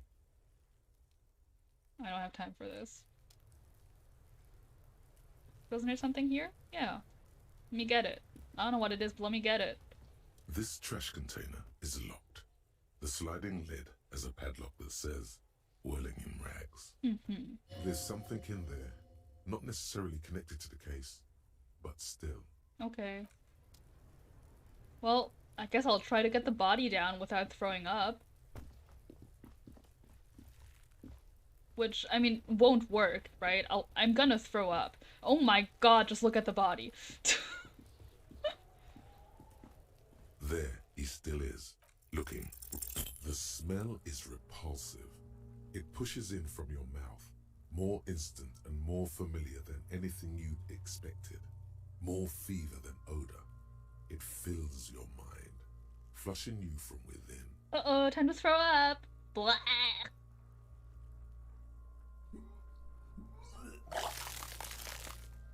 Blah.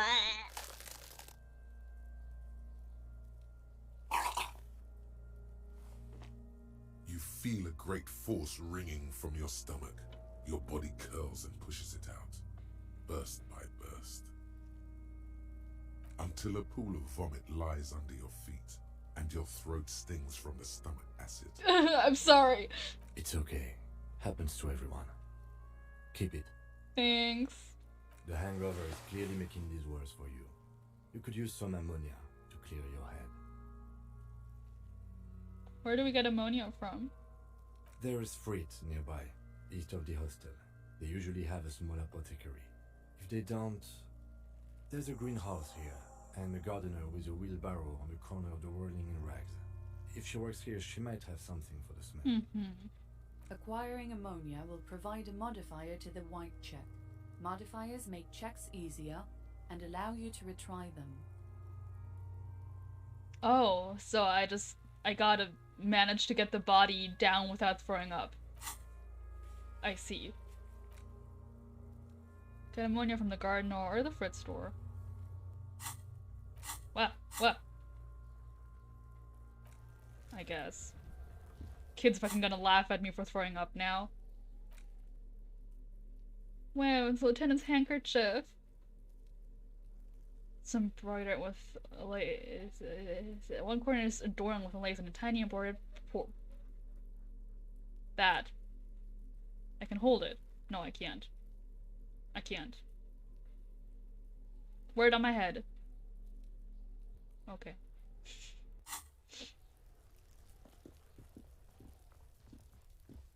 Where was the gardener?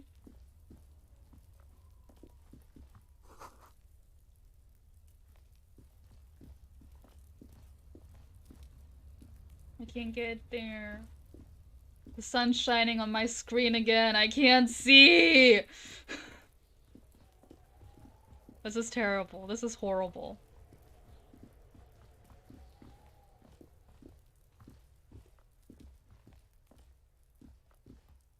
Oh, right, running. Is there not a button to run? Hold on. Well, first, quick save. Options. Oh. No, wait. Oh.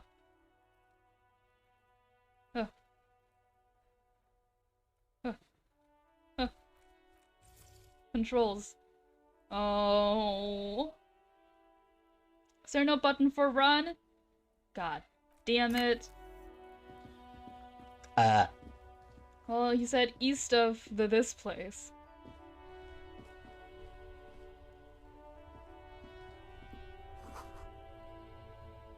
Are you the gardener with the wheelbarrow? The RCM in Martinez. What can I help you with? I have some questions. Of course. What can I help you with? My partner told me you may have some ammonia. Can I have some? Sure. I'm done with it. Thank you. Go easy on that stuff. It gave me a terrible headache. Thank you. Of course. I won't hold you back. No gloves. You get the feeling that you need them. You have a dead body to deal with after all. Okay, can I borrow your gloves? Sure. Keep them. I have another pair. Thank you. Ammonia. Gloves. How do I wear them? Do I put them on? Oh, gloves. Yeah! Styling! What's this? Ah, I'm bad at sneaking. I see. Did Kim say where this thing is, his shortwave? Where I can find that? It's a radio in his motor car, but he didn't say where. Okay. Oh, there it is. I found it. Before you stands a motor carriage. The bodywork is covered in blue and white livery, bearing the number 57. Vapor emanates from the large engine on the back of the vehicle. It hasn't had time to cool off yet. It's been standing here for 2 hours. In the cabin, you are welcomed by a set of steering levers, a radio microphone on a hook, a pull-out toolbox under the seat, and the soft glow of the fuel preheater gauge. Kim, what are we looking at? What is this? This is the Kupris Kinema, my motor carriage. You can use the toolbox and the radio if you'd like. Motor carriage, motor carriage. Something bad with a motor carriage. A dark lump rises in your throat. Do all policemen in the RCM have such cool motor carriages? The Kupris motorcar does provide most of our patrol vehicles, yes. Oh, okay.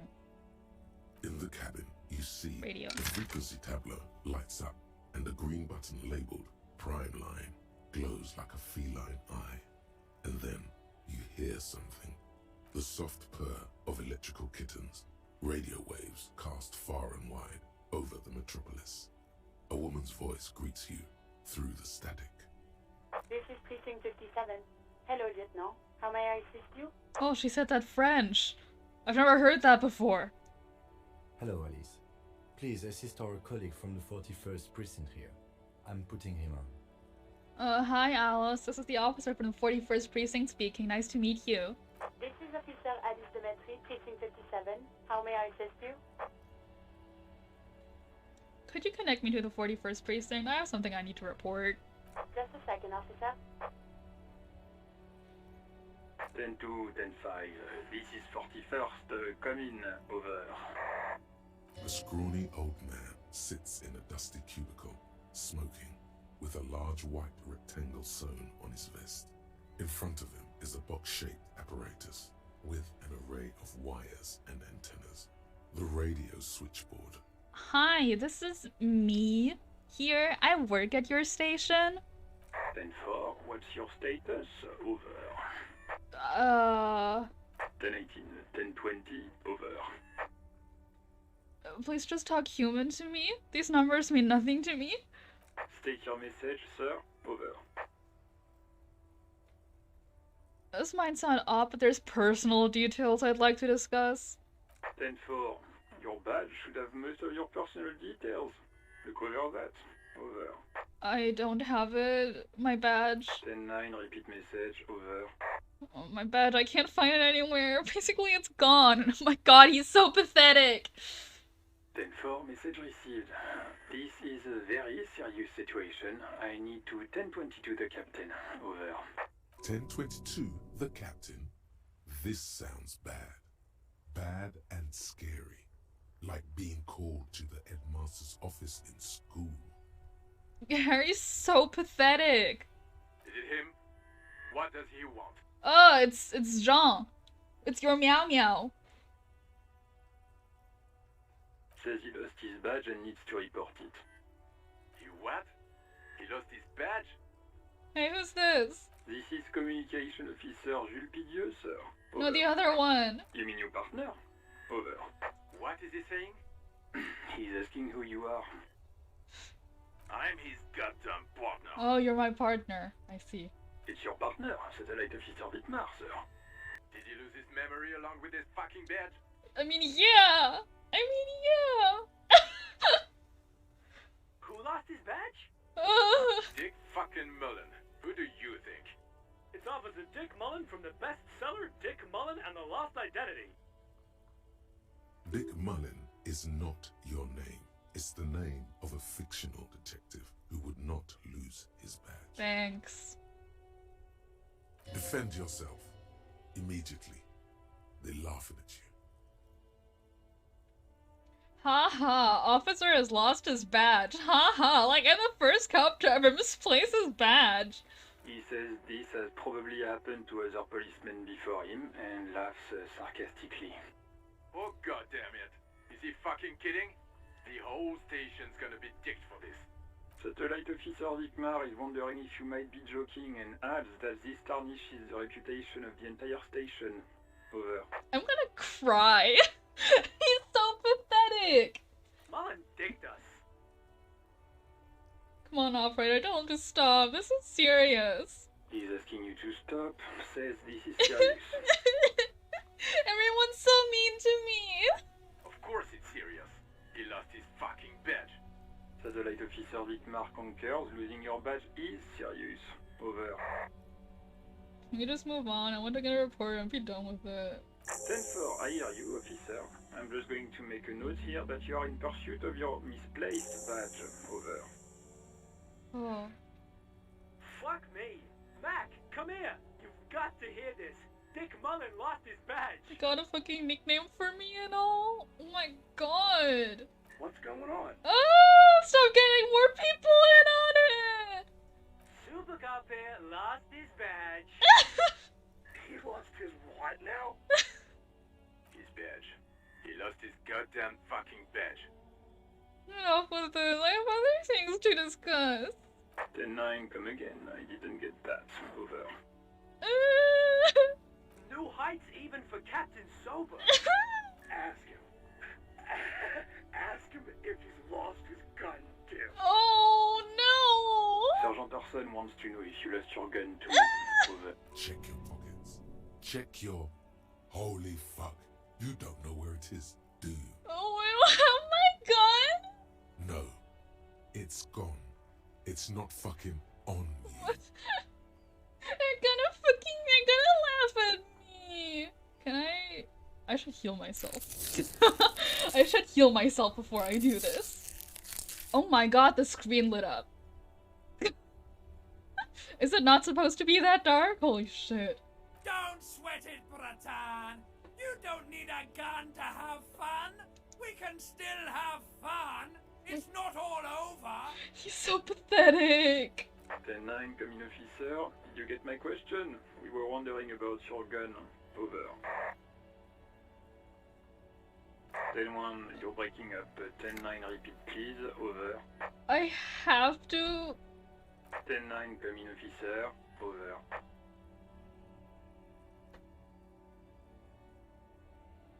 Coming officer. 10-9, repeat message please. Did you misplace your firearm? Over. I thought I'm good at talking. He says he doesn't have it. Dear God, he lost his gun. Oh my, I can't. I lost my memory too. I'm sorry. This isn't really a laughing matter. There's my gun stuff's out there somewhere. Malcolm faced a giant of Coco Nur by himself, but Disco hit made him piss his pants. Oh, I can't. Fuck. He lost his ass. He still got his wiener. Do I still have my dick? Did they chop off my dick while I was drunk? I'm not going to. Ask him. Sergeant Orson here is wondering if you are still in possession of your genitalia. Over. Well, let me look down my pants. Am I? Now is a good time to say fuck and ass and so on. That'll make this all right. I left at his mom's after I fucked her ass all night.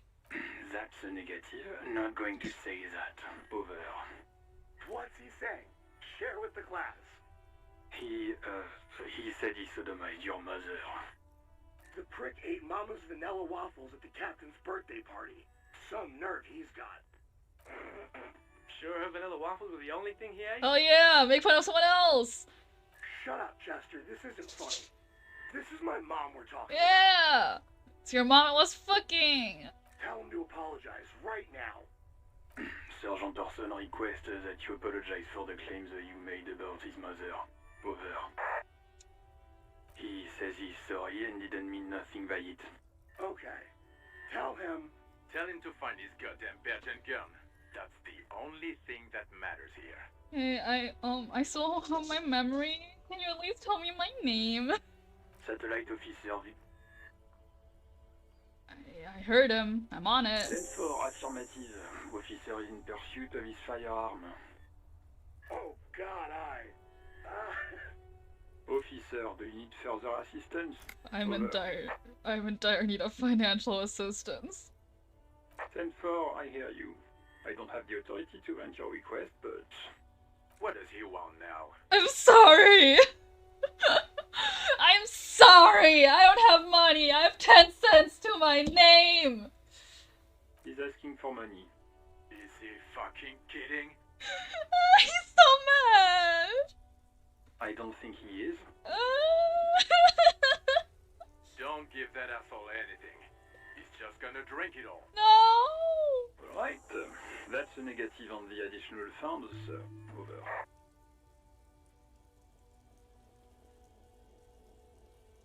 That's too pathetic. It's paramount to the investigation.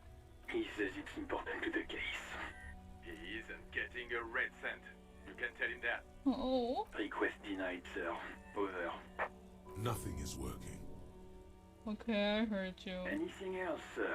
That's all for now. Roger that. 10-10. Over and out. 18 kilometers to the south, in the 41st Precinct's relay booth, a small crowd has gathered around Communication Officer Jules Oldboy Pudier, around a dozen cops. The small room is filled with cigarette smoke, abuzz with laughter, when Officer Judith Minnow enters. Her left arm is in bandages, and her hair trimmed short. Harry woke up and decided today was a good day to grovel. He didn't decide anything. He doesn't even know anything. He doesn't even know what groveling means. What is going on here? Did something happen? What happened is my partner made contact. It's not good. He's lost his badge and his sidearm. He seemed confused, delirious even. Mac, the torso Torson, is finger-fucking his fist, laughing hoarsely and apparently telling some dirty story to his partner, Chester McLean, near the entrance. Yeah, Mullen was fucked, alright. Sounded fucking drunk to me. I'm not drunk! I just lost my memory! Everyone's so mean to me! Yeah, Mac's right. This was some gnarly shit there. I mean, before he started begging for money, it was... Enough! None of this is funny. It's fucking sad. That's what it is. He's a cop. He's one of us, goddamn this. We must help him. Yeah? How do you fucking plan to do that, huh? Get him off the drink? Go jogging with him in the morning and get him on carrot juice? He's a lost man. Okay, so what we know about Harry is that he's a fucking alcoholic and everyone hates him. I just know we can't give up on him when he's at his weakest. He wouldn't. Mac, man the door. You know what he told me? I don't want to get better. I want to get worse. Those were his words. That was before I lost my memory. This shit does not leave this room. Not a word of this to the captain. Or anyone else. We'll give him a couple of days to put his shit together. I guess I can hold off the report for a few days. Good. Okay, everybody. Nothing but a prank call here. We all got our laughs. Now get back to work. Far north, on the other side of the motorway, the officer quietly hunches with his hand in the motor carriage. A metallic drawer slides out from under the seat and clicks into place. The tools inside are neatly organized. Take what you need, officer. It's going to be a long case. I'm not protective of my tools, like some men are. He's clearly a little protective of his tools. But what can you do? Work is work. The handles are long and sleek. Snap, snap, though the cutter's in your hand. It's robust, weatherproof, and well-made. Police issue, blue. Lets you see things in the dark you would otherwise miss. The pull-out toolbox slides back into its nest. Preheater gauge casts a warm glow on the steering levers and the radio on its hook. Technically still looking out for him by not telling the captain, I guess. Probably just so he doesn't make everyone else look bad. God, he's so pathetic. Jesus Christ.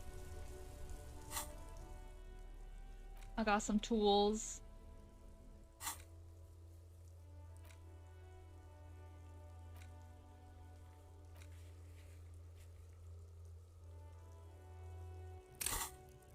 I got a point. I don't know what to do with that.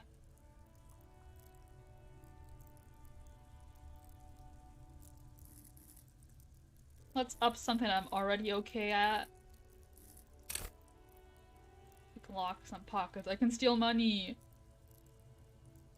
I don't know if I want to.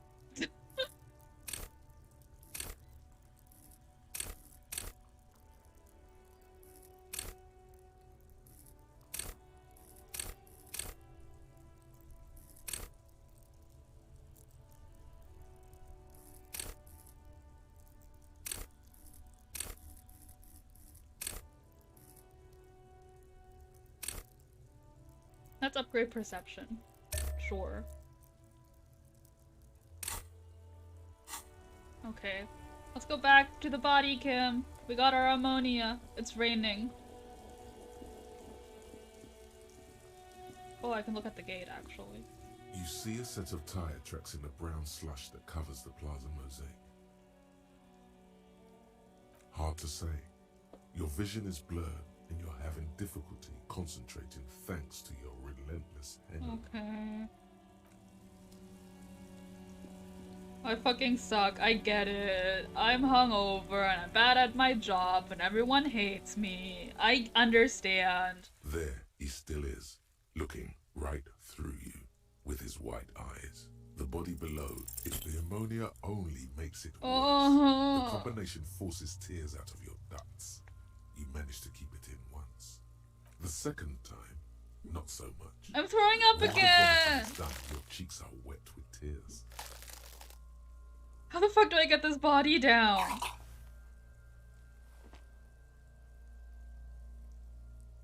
This ammonia didn't help at all. Nor does the wind right now. Oh, he's patting my back. The weight is reassuring, like a crenel on solid fortification.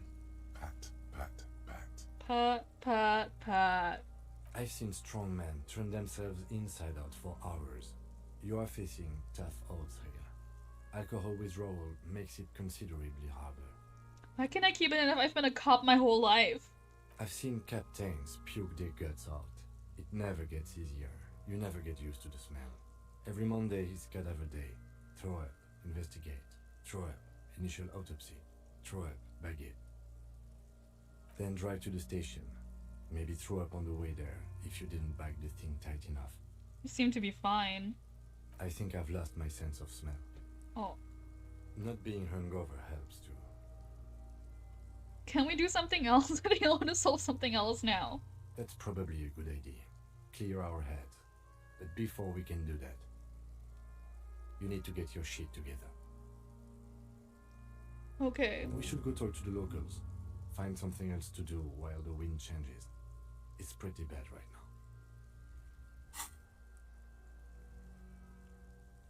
Volumetric shit compressor. Your shit is apart, and it's rather unbecoming of a cop and a human being. It's supposed to be the opposite of that. Together! Compress in a small area. To achieve a solid level of shit compression, squeeze your butt cheeks together for 30 minutes. Do something similar with the two hemispheres of your brain. Talk to people. Maybe that will help. I'll internalize it. I don't know what that means. If I do it for 30 minutes, will it fix me? You've gained a thought. When this dialogue is over, go to your thought cabinet and internalize it for special bonuses and effects. Give it half an hour. Get yourself together. Then come back and have another go. Okay.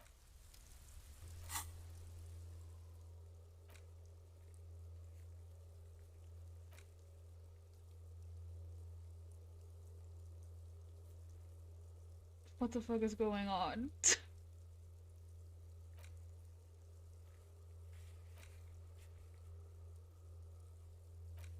So what do I do? Oh right, I could call Sylvie using Kim's shortwave to ask whether she made the call. I didn't shit myself! No!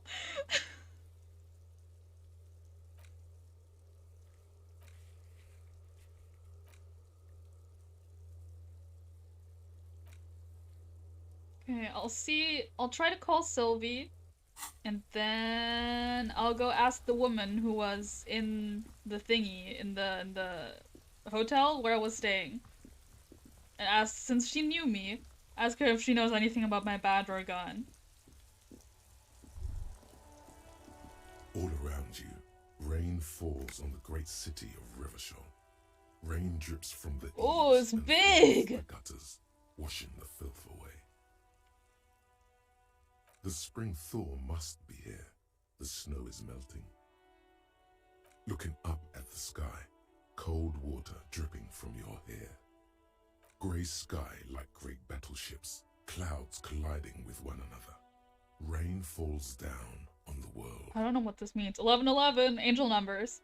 Your shirt sticks to your chest. The shoulders of your disco blazer grow heavy. The cold finds its way in under your skin. You shiver, and the city shivers with you. You're not dressed for this weather. You should get an overcoat or a patrol cloak. What's in the west? Sheets of rain over the water. A flight of stairs leading into the ocean. Wave after wave washing the coast of Martinez, with its motorboats and gently swaying reeds. The ruins of a half-sunken sea fort on an inlet beyond the Bay of Revachol. Ghosts rise into the sky. Your hair is an oily mess flecked with ash from neighboring coal plants. Smokestacks rise somewhere in the distance. What's in the east? There's a fleet on the corner. A plastic coat is folded into a small triangle under the counter by the window. Beyond that, the strikebreakers have gathered. The great gates of the industrial harbour are locked. A chill runs down your back. You shudder like an animal trying to shake water from its hide. You shudder looking down at your feet. Dirty rainwater runs veins into the plaza's snow. I'm hungry. 2 green snakeskin shoes stand at attention on the mosaic paving of the plaza. What's in the north? Capeside apartments. Tower blocks crowd one another. 4.46mm bullets still lodged in their war-torn stone walls. Oh, I'll have a drinky. Thank you for the hydrate. I appreciate it.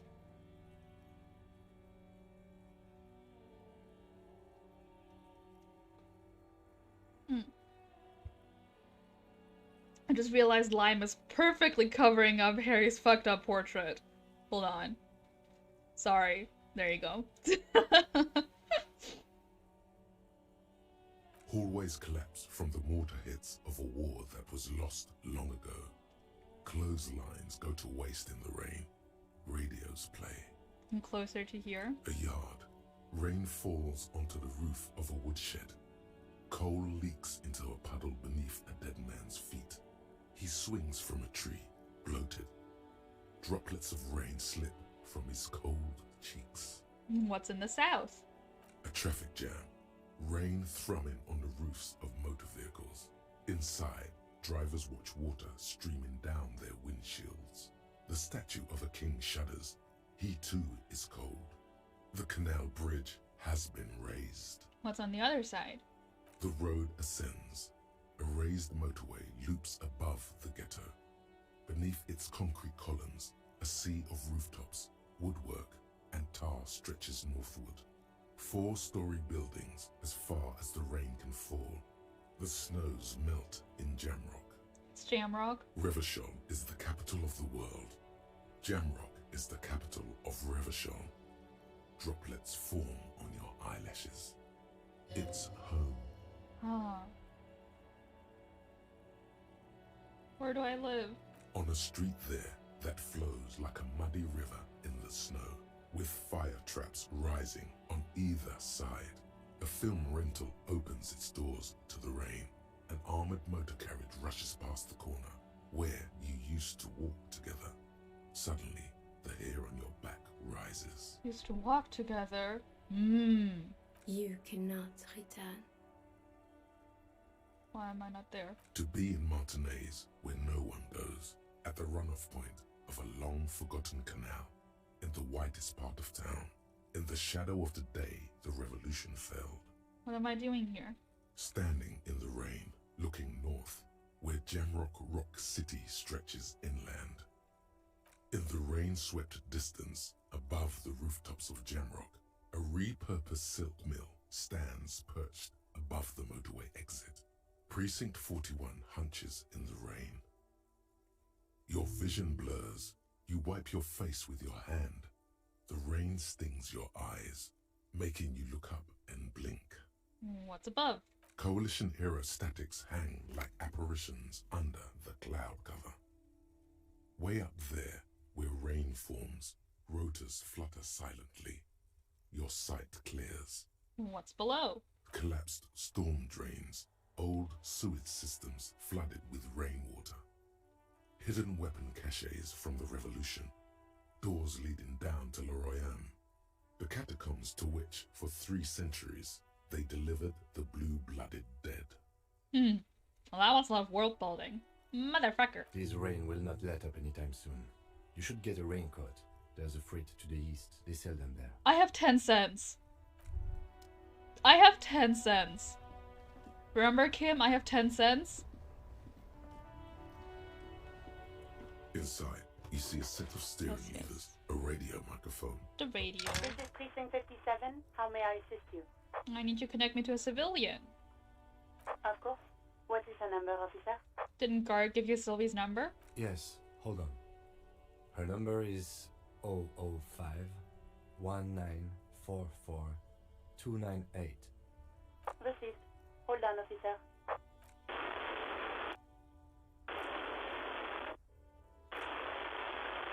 Start slapping a marching rhythm on my thighs. Give it a minute. She might be busy at the moment. Takes a bit to get to the phone. Just wait. Relax.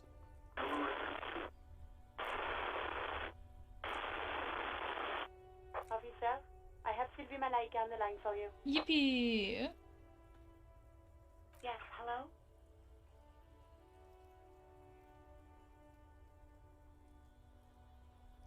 I have some questions for you about your last days at work. Oh, right. Hello, officer. What can I do for you? Ah, she knows me. You can hear resentment in her tone. She's not thrilled to be talking to you. Oh, she hates me. There is no resentment in her tone. She wants you to ask her out. No question about it. I don't know. I don't know. I don't trust you, electrochemistry. You quit your job at the Whirling. Why? You mean, why did I leave the bar? Honestly, I'm not really comfortable discussing it with you, sir. Alright, I won't push you. Maybe, I don't know. I just know I have to take some time off right now. That's fair. Was it you who called the police? No, not me. Do you know who made that call? No, sorry. I don't. Not a lot of people have phones around here. Copper thieves take the wires. People don't have the money to have the cables put in again. They use the Union's phone, or the one on the coast. It was someone else. We'll find them sooner or later, officer. It just might take a while. Yeah, go on. Have you seen my badge? Yes, I know who you are. You're a police officer. The law. Wait, how did you first learn I'm a police officer? Yeah, Electro, I'm not sure about that. You told me back in the Whirling. You told everybody, and so does your badge. I don't need to hear about it anymore. My badge is missing? Have you seen it anywhere? Oh, no, I haven't, sorry. Real policemen have uniforms too, by the way. Where's yours? Kim doesn't have a uniform. He's in plain clothes, voluntarily. It's different from not knowing where your uniform is. There are officers who wear the signature Perseus black uniforms to the highest ranks in the RCM and end up buried in them as well. Others do it more casually. Looks like you're one of them. Have you seen my gun? Please, no. Not this again. Everyone saw your cool gun, detective. I showed you my gun. When did it happen? You were trying to impress some people with it. Everyone was eating and... Sounds like it's going to be bad. Do you really want to know? What did I do? You were waving it around in everyone's face, begging them to describe it. You said it calms you, and then you started making suicide jokes. It got pretty graphic. Jesus Christ. He's so pathetic. Some poor sod was trying to eat his pudding while you were screaming, spit flying, imitating the mercy shot right next to him. Spat some in his food. I don't think he touched it after. People tried to back away from you or even slip out of the door, but you screamed. I am the goddamned law, and you have to listen to me. You are all suspects in a murder investigation. Yikes. What happened to my gun? No idea. All I know is next you were waving around money instead, saying things like big bucks cannot lie and guns can't buy money, but money can always buy guns. It almost looked like you pawned it, but believe me, I did not ask. Did I pawn my gun? Have you seen my policeman uniform? Uniform? I never saw you in any uniform. You had your things on. The disco things. Somewhere in a dank rental apartment, two police officers stand in the dark. Trash and liquor bottles cover the floor. Things are not good. One of the men, trying not to slip on old newspapers, makes his way to the window and pulls the curtains apart. Roaches scatter as the light comes in. God damn. Officer Michelle Elfboy Williams speaks to himself. His partner, Sundance Fisher, looks at the patrol uniform he's wearing, then at an identical suit frame on the wall. It's blue and covered in dust. Let's get the fuck out of there. He turns to Williams. He hasn't been here in days. Huh, sounds like something's happening out there. Anyways, I'm not gonna ask her out. Thanks. I do hope so. Please, don't call me again. Bye. Why does she seem angry with me? Yes, you have obviously done something to upset her at the Whirling in Rags, when she was still working there. Wait, before you go, you're mad at me, right? Tell me, what did I do? I can't remember anything. Please! I'm not mad, it's just... You were so drunk and so emotional all the time, and then the skua thing happened. It just made me want to quit. What skua thing? The stuffed bird. The great skua. You threw it against the wall while screaming, "Fuck that bird," and laughing like a maniac. Woof! I think you said it had been giving you shit ever since you got there.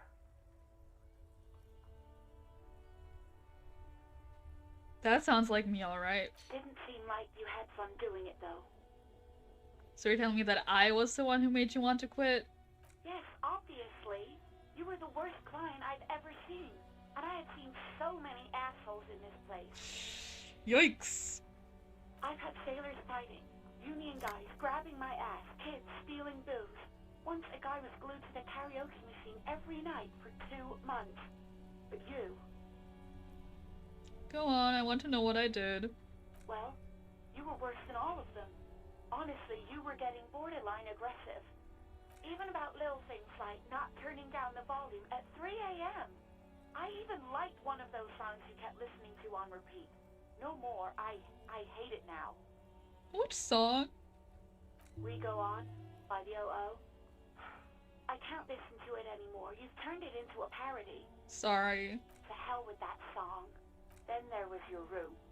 Your project. An experiment to see how bad it can get in there. I tried to send the cleaner, but you wouldn't let me. Threatened to make me understand. I had no idea what you meant, and I don't want to know.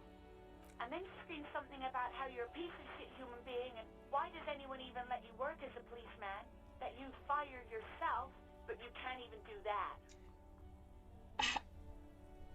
How is he so pathetic? I'm sorry. And then I had to deal with your toilet. The one you clogged with police documents, causing water damage downstairs in the kitchen. I won't even mention you waving your gun around, harassing customers, threatening to sing karaoke, threatening to kill yourself. Wait, police documents? The ones I had to wrench out of your toilet. What happened to them? Damn it, I don't remember what I did to your damn papers. I don't remember every little thing I do. She's worried she might have accidentally done something bad. Then she remembers it's you. Especially when there's a hurricane loose. It's your fault for losing them, not mine.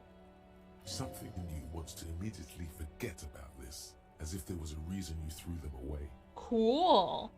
Sounds like Harry's had a couple days. No, you really weren't. You were simply the worst.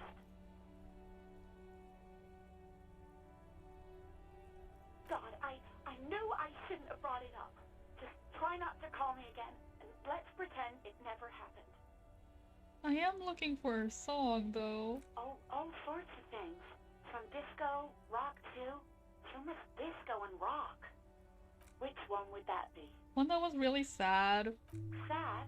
I think the one you mean is The Smallest Church in Saint-Saëns. Richard, that write-up. Right. Interesting. You still have to find it, however. Okay, bye. You hear a sigh of relief on the other end of the radio. Wordless, the call breaks. Then, the already familiar voice. Anything else I can help you with, officer? I'm done with the radio. 57's over and out. In the cabin, you see a set of steering levers. Okay. God. Hey, so we've been monitoring you internally, and now we know your Copo type. What Copo types? Yes. Guess what's yours? Oh, Capo type. Sorry, cop? Yes, sorry, cop. The cop who's sorriest. Let's make it official then, shall we?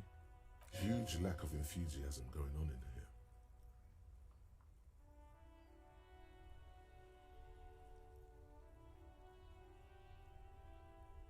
Won't the other cop types be jealous? What? Jealous of the sorry cop? I think they'll be fine. Don't worry. They'll be super, super fine. It'll be totally okay. You can dual copo type from sorry to anything. Okay, what are the other copper types? Oh, you know. Apocalypse, Superstellar, the advanced interesting cop, liquid shadow cop. But you're too sorry to say those things. So, here we go? I'm sorry. Of course you are. It's okay. See if you can get something out of this, like info. Or maybe every time you say you're sorry, you get $1 million. What else am I supposed to say? I've been so horrible to everyone. Volumetric shit compressor. I did it. I compressed my shit. Bizarre scientific news from Rivershore West today, where a police officer's shit has been observed at a pressure of around 495 gigadecimals. These metallic hydrogen levels of shit togetherness were thought to exist only at the center of collapsing stars, not law officials.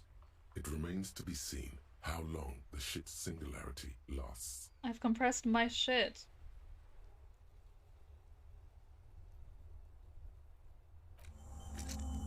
I did it. Isn't that nice?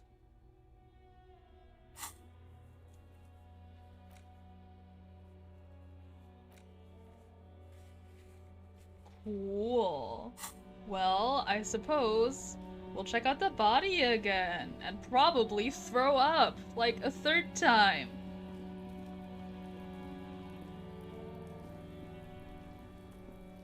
Can I not climb up here? And snip it down? There he still is, looking right Ooh! through you with his white eyes. My The body shit's below compressed. is entirely dedicated to that. As you breathe in, the odor comes over you. It's a smell of the mind telling you to run, and your stomach to wring itself empty. With your hands at your sides and your eyes squinting, you stand in it. The man before you is naked, but for a pair of underpants and enamel boots. His skin is greenish, marbled with decaying veins, and blotched by lividity. A fading web of tattoos covers his chest and shoulders.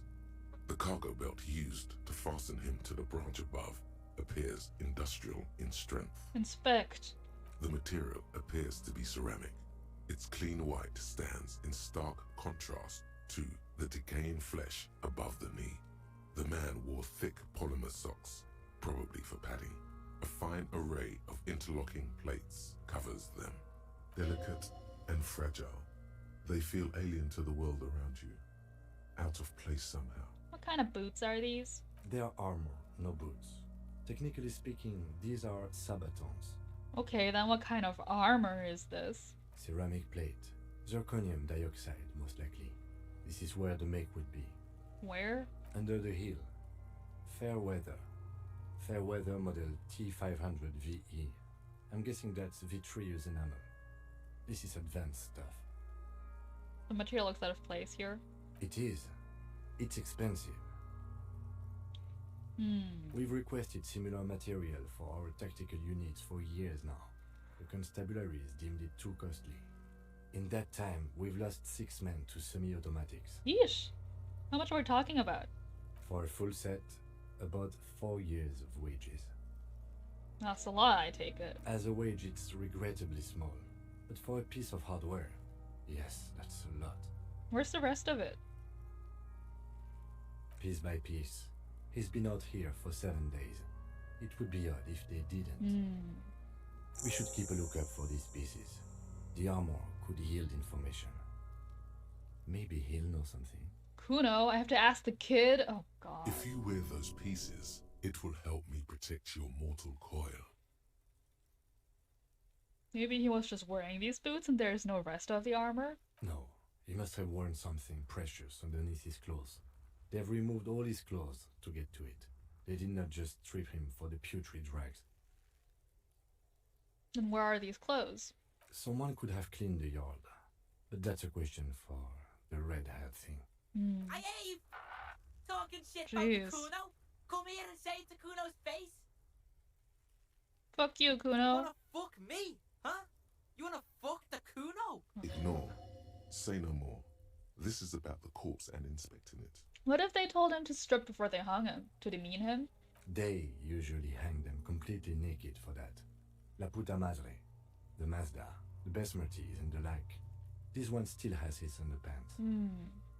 What? Are you trying to ignore me now, fuckface? Kuno, this boots shit is super boring, and the guy's a total Victopaz. Fun. How could this man afford such expensive hardware?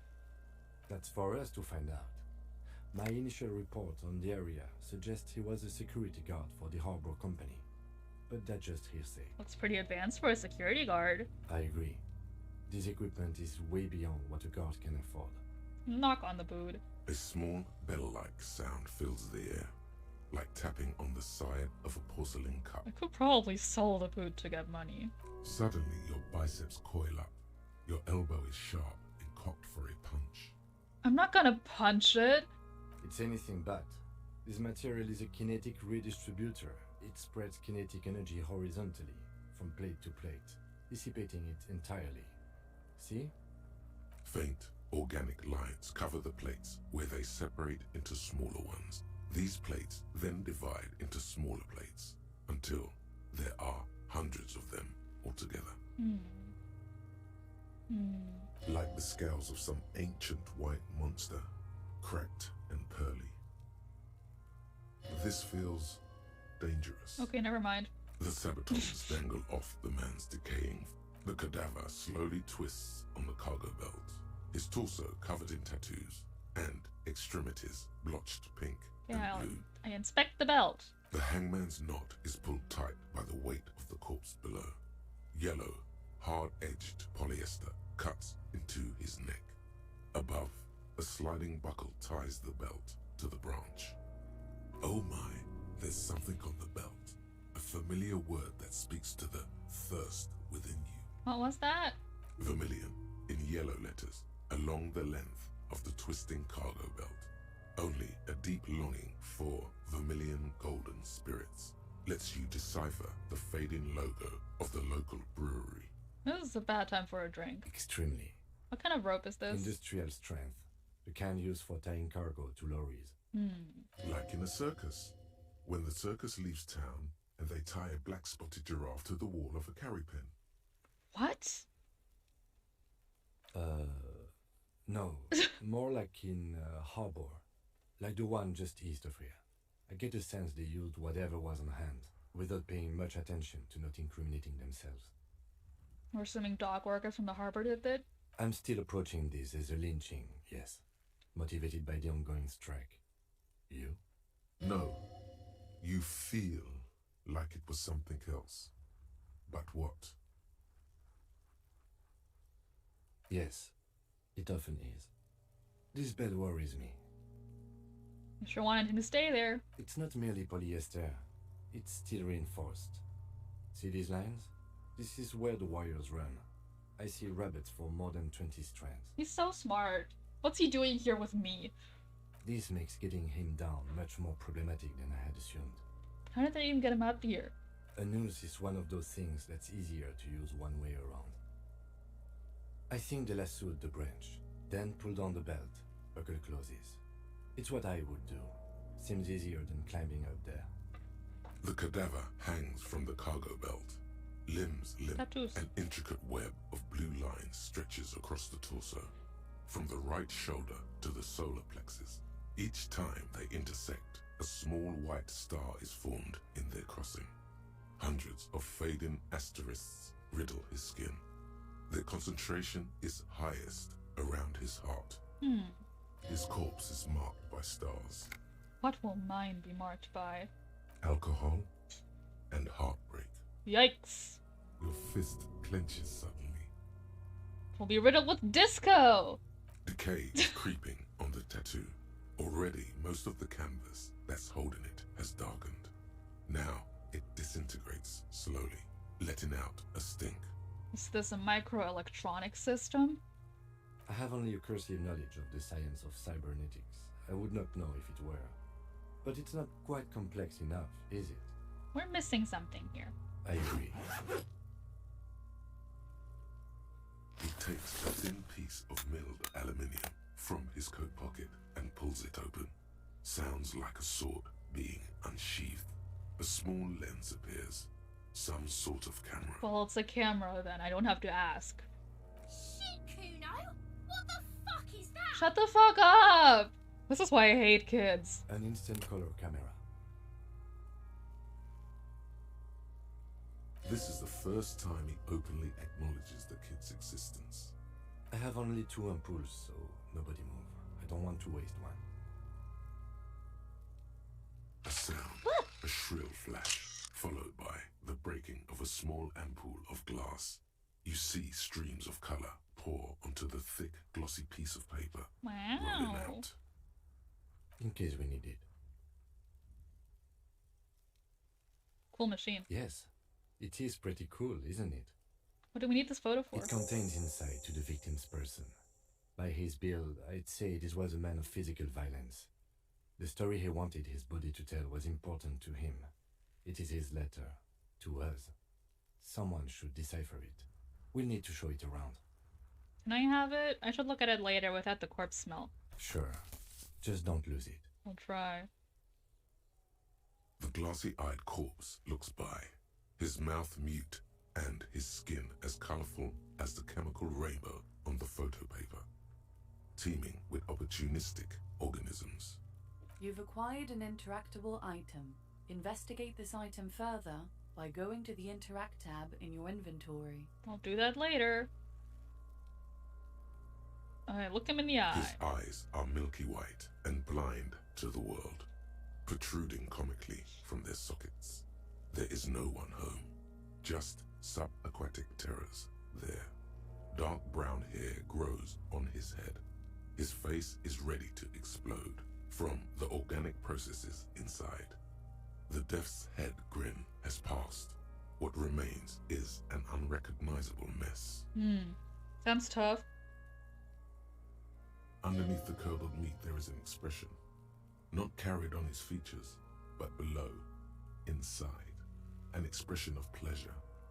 This man was experiencing joy at the moment of his death. Ooh, I'm good at this. Tell me, who are you, dead man? I'm gone. Oh. I can see you're gone, but who are you? I'm a joke. Look at me. There's something funny about you. There is nothing funny about jokes either. Who were you when you were alive? I'm talking to a dead man. A killer. A motherfucker. And a killer. Sounds cool. Takes one to know one. I have another question for you. Go I'm a killer? ahead, Coppo. Why were you feeling pleasure when you died? Are you into autoerotic asphyxiation? Maybe I was getting my rocks off. Forget it. I know what this means. More questions. I hate you. You stink and you're boring. Do I remind you of someone? You don't remind me of anyone. Sure I do. You just don't want to admit it. Enough. Come back later, Coppo. Amuse yourself with my frank manners and my memento mori features. If possible, also, see me in your dreams. That's not what this said. As you narrow your eyes, the monster before you blurs into a violent mess of green and pink. Absurd. Only the lower extremities are pink with a dash of blue. His fatted hands, thighs, and his neck, just above the noose. The rest of the corpse appears dark green in the cold spring air.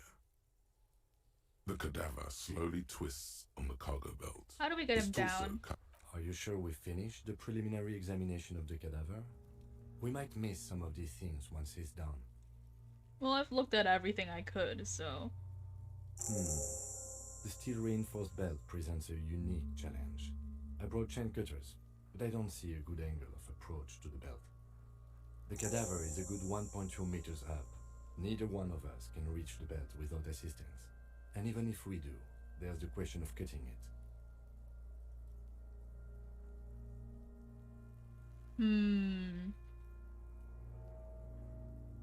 Can someone else do it?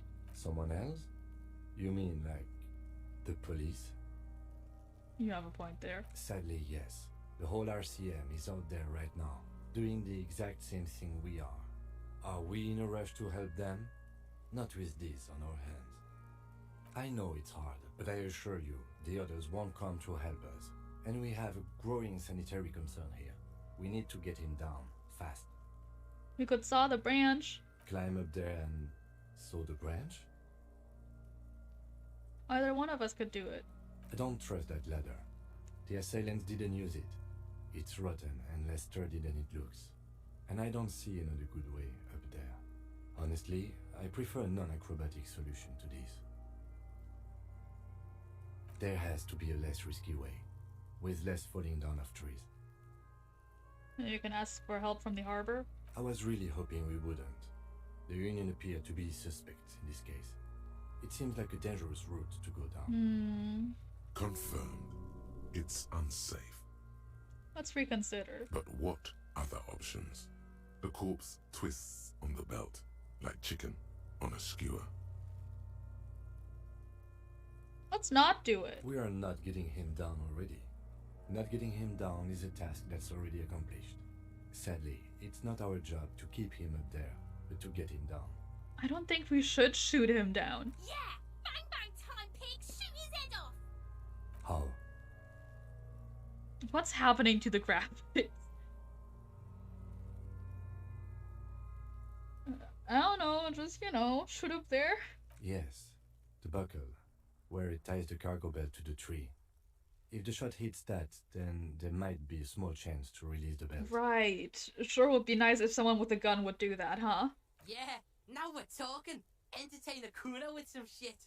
They'll miss! The pigs will miss Kuno! The lieutenant is undecided. On one hand, he wants to shoot some gun. On the other, it's an awfully stupid idea.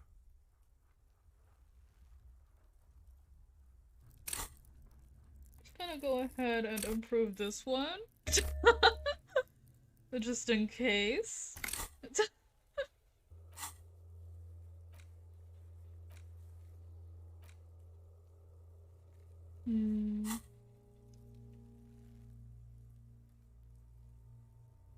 Let me try. The lieutenant's brow is furrowed. He appears too deep in concentration to even notice what you said.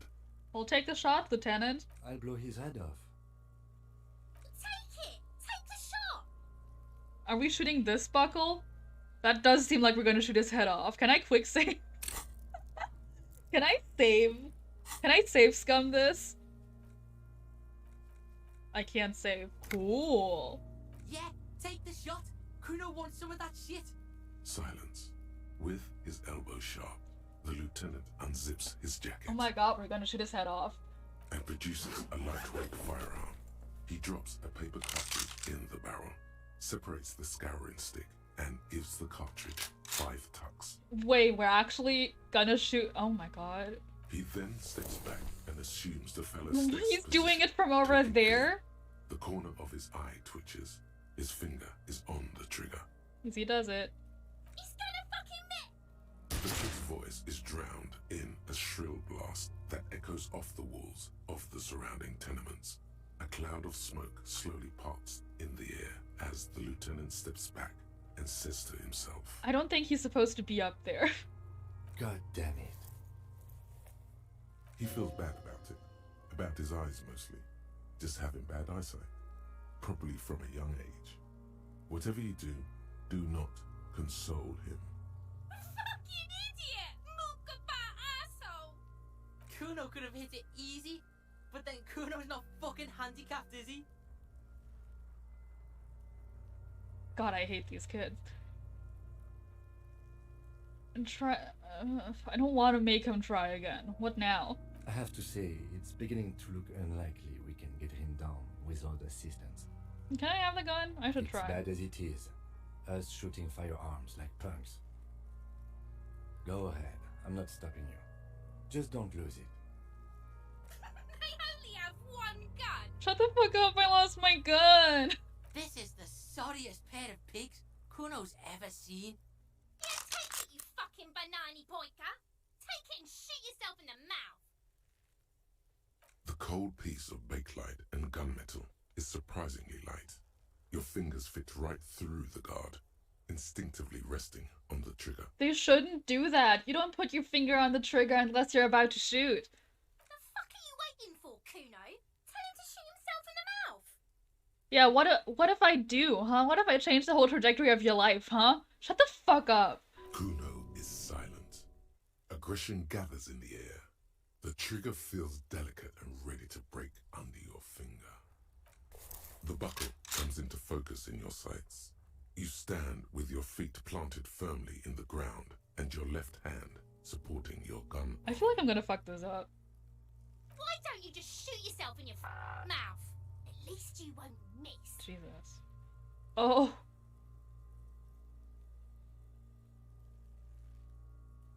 Close my left eye first. Maybe that'll help. Your field of view narrows. The branch slowly moves, becoming entirely two-dimensional. The metal buckle glimmers, catching the noon light as the corpse slowly rotates. As you wait, your breathing slows down. Some mosquito-like organism buzzes in your peripheral. Look, he's crying. You gonna cry now, fucking faggoty? I feel like I'm still being called slurs. If I say shut up, it's not gonna help. Can I save?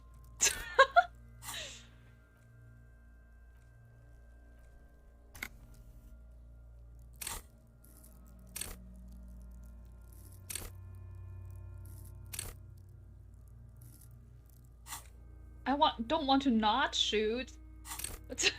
You know? But the chances aren't great.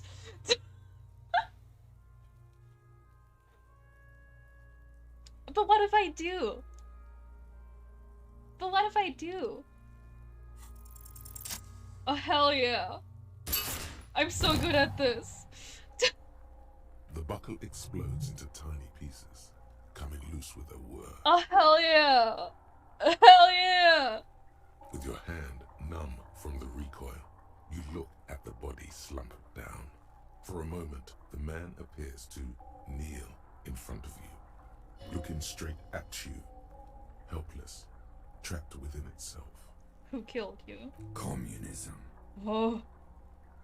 It takes a millisecond for the association to flash within your cortex. You have no idea where it's coming from, only that it's right.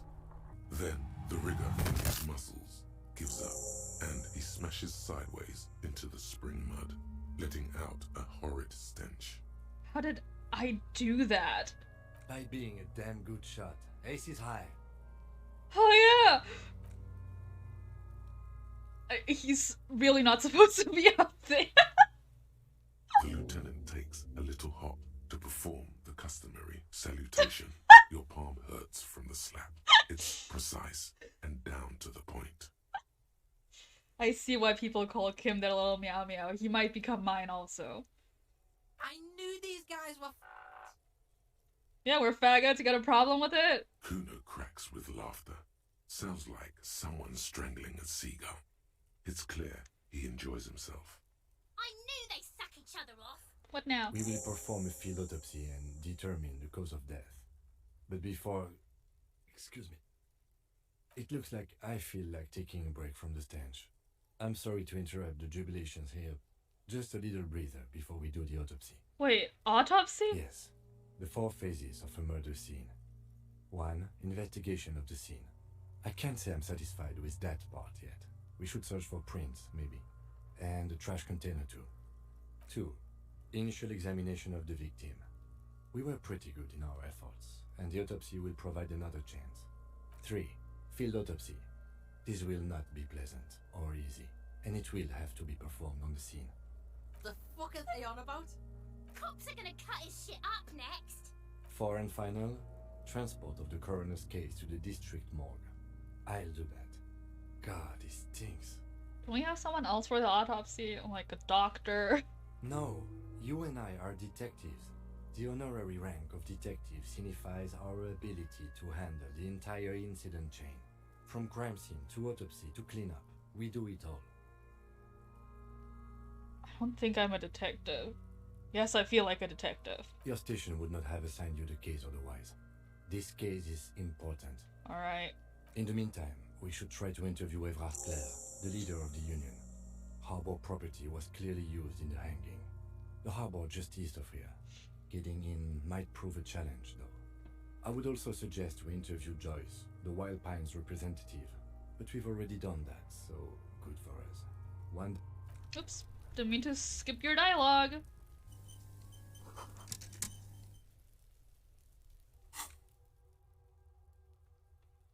What happened? Why is there something new?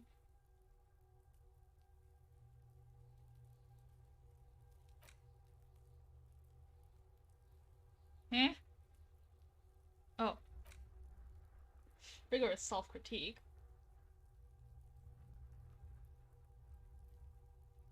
You're one sorry piece of shit. A cop penitent, a flagellant cop monk. This is not the right line of work for you. You should be groveling at the feet of a feudal lord, providing lurid evidence against yourself at a Mazovian show trial, ripping the flesh from your back with a cat of 9 tails. Whatever made you this way, you can be damn sure it was your own fault. Do it. Really criticize yourself. Who knows? You might uncover something of importance from your guilt-ridden past. I don't want to do that. Empathy towards Kim Katsuragi. Hell yeah! The Insulindian Civil War was not the first war to see the use of aerostatic aircraft on both sides, but it was the longest. For 8 years, folded multi-rotor aircrafts crisscrossed the air above Revachol, Ozone, Face Alomir, and the Arcade Islands. They made sweeps over sandy beaches and shot each other out of the blue sky, and then sank as wrecks to the bottom of the sea. The Aces High was a custom on the revolutionary side, performed by squadron mates after landing. Lieutenant Kitsuragi likes it. Why is that? Let's internalize it.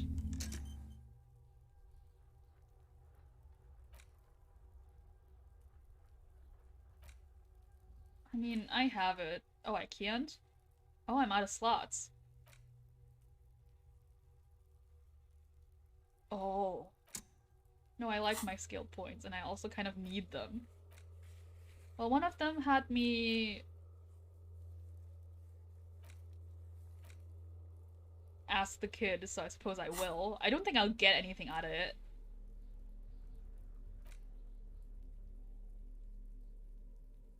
What's the interact button in my inventory? Hello?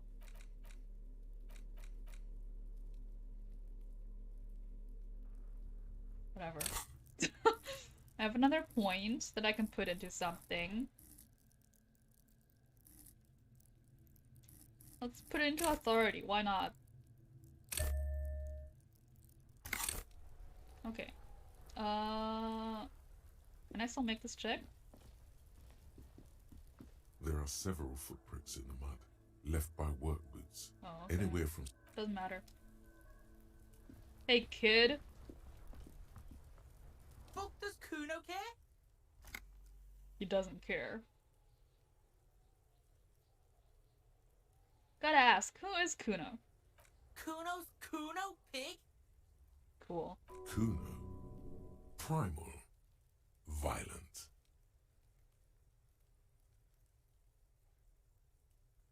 Yeah, think about it. Think about that rabid Kuno shit. Okay. He seems glad someone understood what he was going for. But right as he's getting distracted, you hear a malevolent hiss from behind the fence. Watch out, Kuno! He's trying to fiddle you! He's gonna put his hands on you! Help! Pig's got Kuno! Help! Rape! Help! Let's answer the questions. Help! He's sticking his dick out! Escalate, Kuno! His dick is out! You're afraid! Pigs in here, Kuno! Somebody, please! Don't punch him. That's a bad idea. Are you high right now? Help! Misters, help! Rolling super hard. Cool. He's having the time of his life. Total ecstasy. Fuck the pig. This is making me uncomfortable. He's flashing, Kuno! He's showing his genitals! If you don't help Kuno now, it'll be too late! Not sure what's worse, the situation or the fact that there's nobody around to help. I don't know. Don't punch him. Look. I know you wanted to hit me. You got that I'm gonna fuck that Kuno up look that Kuno's dad gets. The murder look. The rage look. Fun. It's just a fantasy. I know what you thought. I'm gonna fuck that Kuno up. I'm gonna shut that shit down. You know what? You should've, because now you're nothing. You're a joke to Kuno. Kuno laughs at you. King Kuno! The whole charade was about establishing dominance over you. You backing up means he's succeeded. Well, I'm not gonna punch a kid. Kuno turned you into his prison, bitch! You're gonna be in this shit with Kuno! No, you're not. We can just leave. Bitch, you're gonna be in this shit with Kuno forever! Whatever, I had some questions about the crime scene. Okay. Kuno is kind to his bitch. Ask your questions, but remember, this changes shit. Click, click, click, click! It's snowing. Oh. What do you know about it? Shitload pig. What's your question? Don't tell the pig shit, Kuno! What do we want If to know? I were to want to waste my time, which I do not, I would ask them who he is, how he got there, and the usual. You have no idea what the usual is. Just ask whatever comes to mind. Where's the rest of his armor? Kuno doesn't give a shit about the armor. How come? Kuno's fuck gimp's got one big thing wrong with him. He's a fucking mutant. A mutant? Look at him. Fucking growth hormone shit. He's a giant. The armor's too big for any man. Kuno doesn't give a shit about that freak armor. Kuno threw that shit away. There we go. Oh, come on. He's just pretending that he doesn't care because he's too small for the armor. What do you mean you throw it away? Kuno tried to get the helmet on. It was too big. Kuno kicked that shit in the sea, rugby style. That shit means nothing to Kuno. You threw it in the sea? Yeah, that shit means nothing to Kuno. Kuno doesn't give a shit about material shit. Kuno's a fucking monk. You wanna fuck on someone about that armor? Go fuck the mustached union fuck. The jolly troubadour shit at the gates. I don't even know what he's saying anymore. I'm lost. Yeah, cock and boot. You know that jolly union cow fucker? Came around talking about cows or some shit? Came around pretending like he cares about cows? So yeah, he's the one you want to talk to. He's fucking crazy about that armor shit. Coming here pretending like he likes cows. Trying to catch a peep at Kuno's armor. Go to the gate. Ask him yourself. Yes, this troubadour has it. You can feel it. Okay. You're testing Kuno's patience here. Get lost!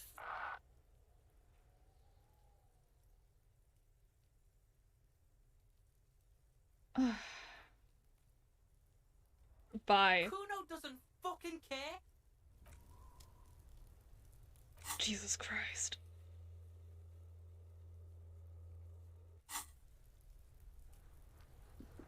Actually, I want to look at the trash thingy.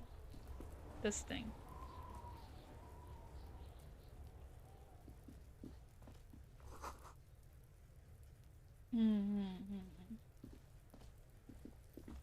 This trash container is locked. The Right, sliding lid- okay, shut up. I'm gonna go ask if I can open it, or if they have a key or something. Hello?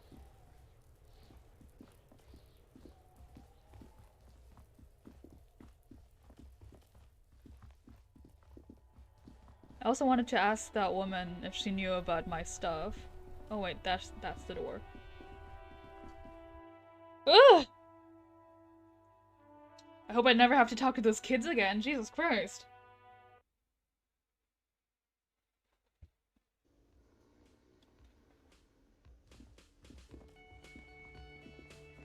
Hey. Can I help you? What thing? What? By the way, you should come back to this thing-based questionnaire if you see anything interesting in the world later. Okay, I thought I could ask him about a key. I guess not. What's in the kitchen, though?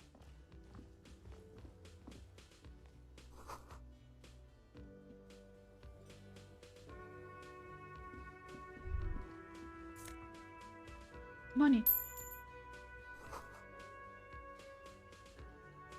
A thin man is smoking below an exhaust hood, occasionally sipping from his mug. This must be the Whirling's cook. As you step in, he nods toward the table and says something in a completely foreign language. The only words you can make out are Garancy and Quebec. It must be his name. Garancy. Garancy Quebec. Sounds representative. This seems like I failed, though. Time for a few questions. The man puts his cup down and replies something, his left hand drawing arcs in the air. Impressive pots. He smiles and bangs his ladle against each of his pots in turn. I don't think I need anything else. Stay masculine. That's a fun thing to say. You see a heavy steel door with a prominent dimple lock. It's painted blue. You immediately feel drawn to the color. Blue is for mystery. Wonder where this door leads. You do? It's a door in the back of the kitchen.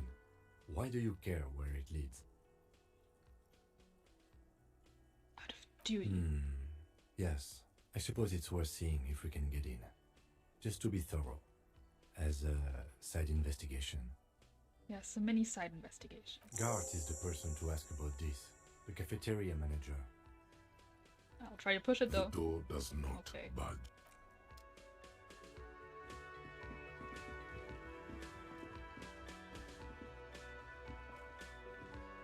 Can I help you? Got that thing. Another thing. Great. Steel door. Oh yes, that door. Sure. There's nothing mysterious about it. It's just a door. You know what's behind it? Do you have... No, I don't have a key. I don't know how to get there. And I don't care either. It's not like I've been wondering about it for 10 years. It's just a frick warehouse, probably. Or some boring storage space with a bunch of old junk and dust. Okay. He's attempting to maintain an air of indifference. It's absolutely not convincing. Let him get to pretend he's indifferent. Why not? He looks at the dust on his finger and wipes it off. Saw a sign that said the mess hall is reserved for the Union. Yes, not the whole damn Union, thank God. Just the nastiest and loudest faction. They come here in the evenings. Dumb, unruly types. Think they're big shit. But they're good customers. They place big orders and always pay on time. He hates the Union, but grudgingly recognizes its power over him. So he's directing his frustration at you instead. Retaliate. We should find out who this Lord faction is, occupying the booth. Loudness means talkative, and we need info. We don't. We have to wait. They'll show up sooner or later. Men get hungry, even striking men. If not today, then they'll be here tomorrow. Okay. Yes? Bye. Let's go upstairs. Ask that woman that I saw. Ah. I'm cold. I should close the window now that it's not shining brightly into my room anymore. I'll do that actually. I'll turn on the light also while I'm at it.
Okay.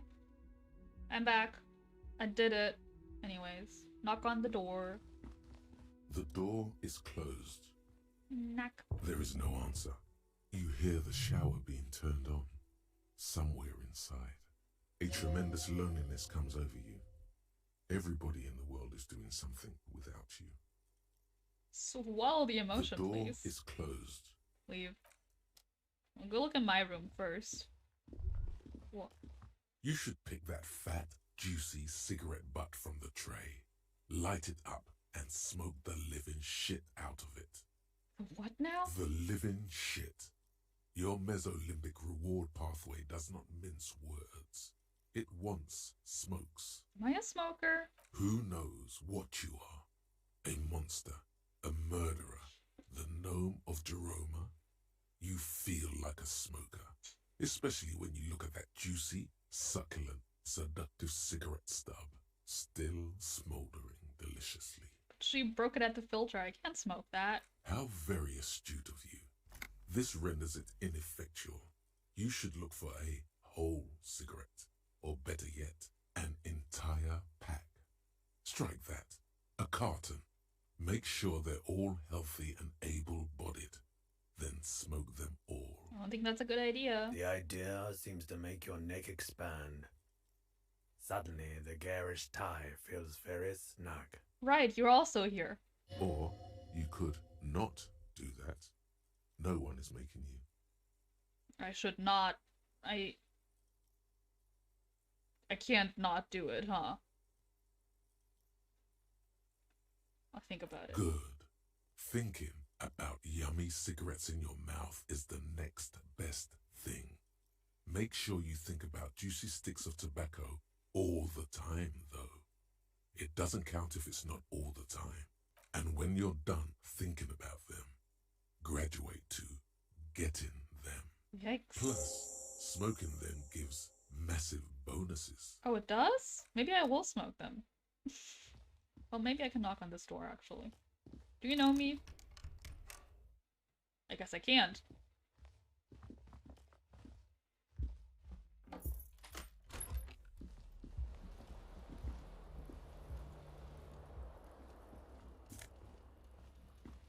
Ooh. Items. The bed is cold and not particularly inviting, but it's yours. The sheets look awful. The option to go to sleep becomes available every night after 9 p.m. Cool.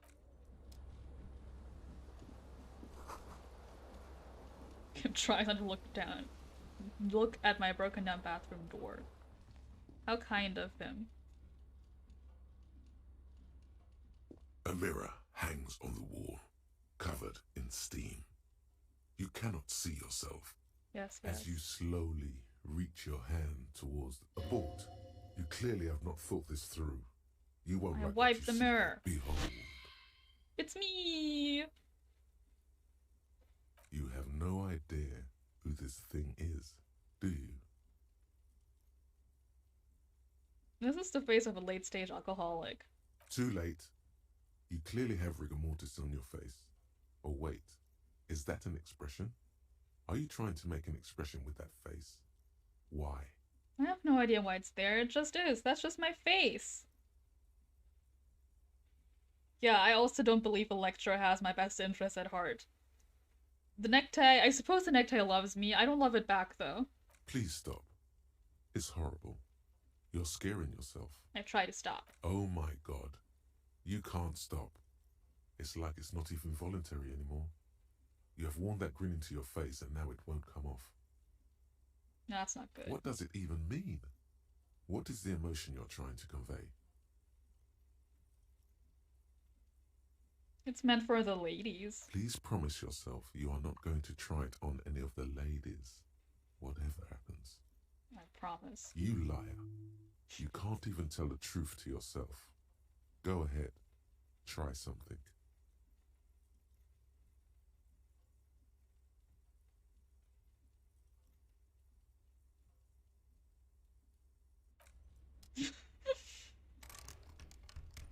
If I still can't open that door, that woman's in the shower, so I can't ask her. Kim also tries not to look at the pile of taped viscera on the carpet, or the weird suitcase on the hat rack, or the potted plant dying in the corner. But it's all just too morbid to ignore. You're looking at the destruction? He nods. This is where the magic happens. And by that you mean crimes against humanity?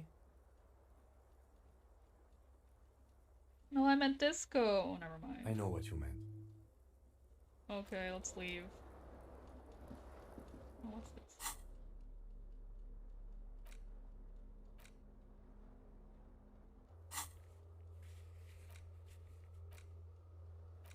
Jesus Christ, there's so much going on. I'm truly and surely lost. I'm gonna knock again, but, you know. The door is closed. Still no answer. Okay, she's busy. I won't bother her. Let's go down the stairs. Maybe I can show the guy the tattoos. And he'll know something. Ugh. Hey, how do I show you stuff?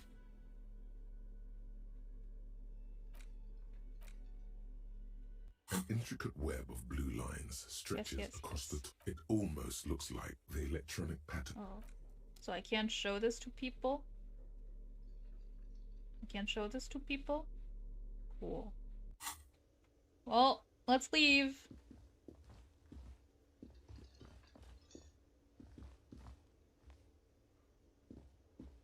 Do you know something? Hello, sweetie. Wait, who's Sweetie?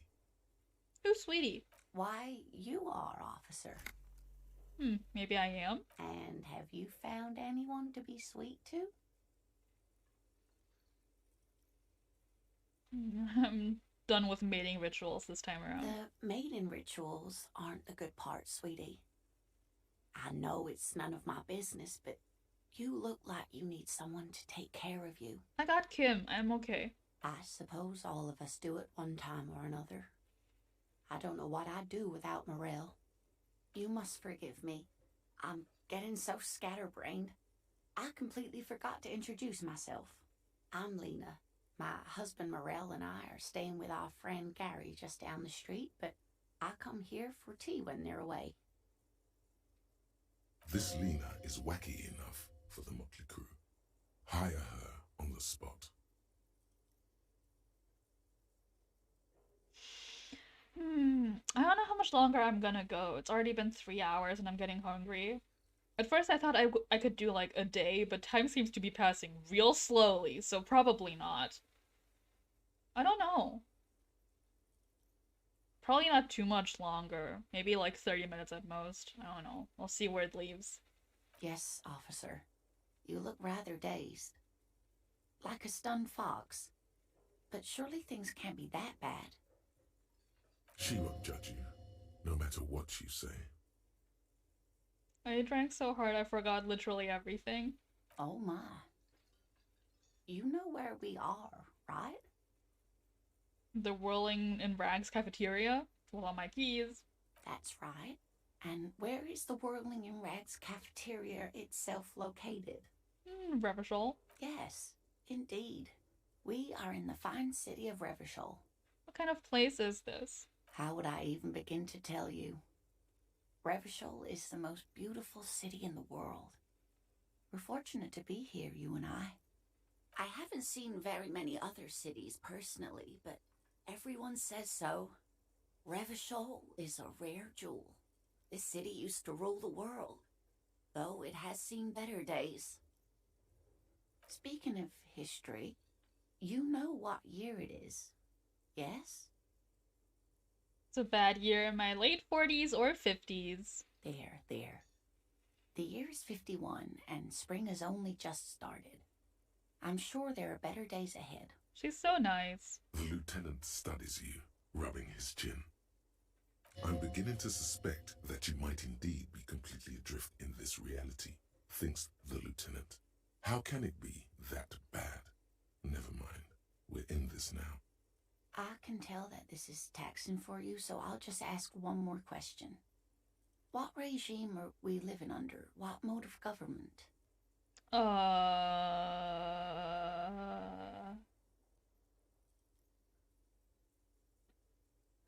Some kind of democracy? Nope, sadly not. Revachol is what's called a zone of control, under an alliance of foreign powers called the Coalition. We have no government of our own, and what democracy we have is market-driven. How come there are cops? Oh dear, this is troubling. You really ought to know that, being one yourself. There aren't any cops in Revachol, not in the traditional sense. The status of law enforcement has been a complicated matter since the revolution. But we should stop for today, sweetie. You look like you need a break. Besides, I'm not the best person to explain the big things to anyone. She's scared now. She's realized you really are brain damaged. So, how did I do? You didn't do too well, dear. It does look like you're having trouble remembering things. History and places. Remembering reality, in a word. It's very odd. A sigh. The lieutenant buries his nose in his notebook. But maybe a fresh set of eyes is what the world needs. And while I'm no doctor, such bouts of amnesia are often temporary, so I wouldn't worry too much. She means this sincerely. Worrying won't do you any good. Okay, who could tell me more? Someone more educated in sweeping matters. Maybe you should ask. No, I'm not an encyclopedia. I won't be a guide either. I'm a detective. Of course. Then I don't know. Someone rich, maybe? Wealthy people are educated. Though I don't know where you would find a wealthy person in Martinez. Okay, I've gotta get going. Of course, dear. Good luck with your case. Thanks, Grandma. You're better than everyone else here.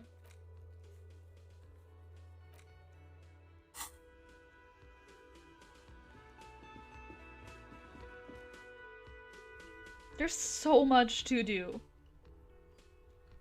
This is horrible.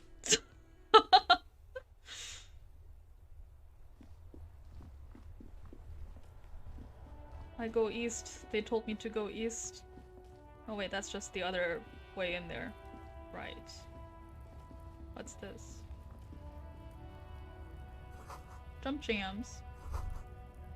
Most able-bodied men. Welcome to Revachol.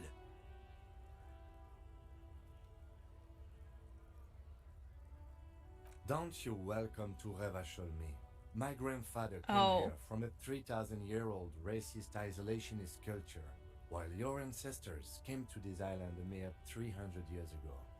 Every school of thought and government has failed in the city, but I love it nonetheless. It belongs to me as much as it belongs to you. Right, I forgot about racism for a second. The lieutenant's impassive mask has been replaced with intensity. He speaks not as a cop, but as a citizen. He is Vacholier, a Revacholian. Yeah, get him, Kim. You tell him. It's men like you who keep Revachol divided, making it that much harder for everyone to climb out of this post-war limbo. Okay, cool. Trash? What's this? Oh, it's a shop. Yes, I would like to go in.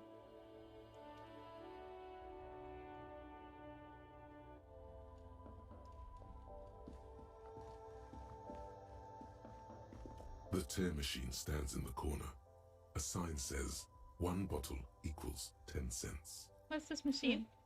Oh, that's the tear machine. Yeah, but what is it? It's a machine for tear. You know, you find tear outside, like bottles or whatever, and put it in the machine. Then it gives. You need a bag, I guess.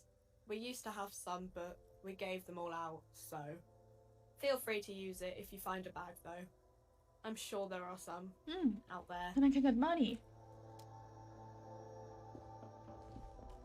You see several packaged raincoats fill a low shelf beneath a display of croissants and juice bottles. The raincoats are transparent, except for the big Fritta slogan on the back. I want a raincoat, but I have no money. A small cabinet on the wall is filled with various medicine bottles, nasal sprays, and blister packs. They all bear the Saint Baptiste Pharmaceutics logo. Just ask me if you need anything from Saint Baptiste. We don't stock prescription meds, but we do have Nosafed, Dramamine, magnesium, and Hypnogamma. I see.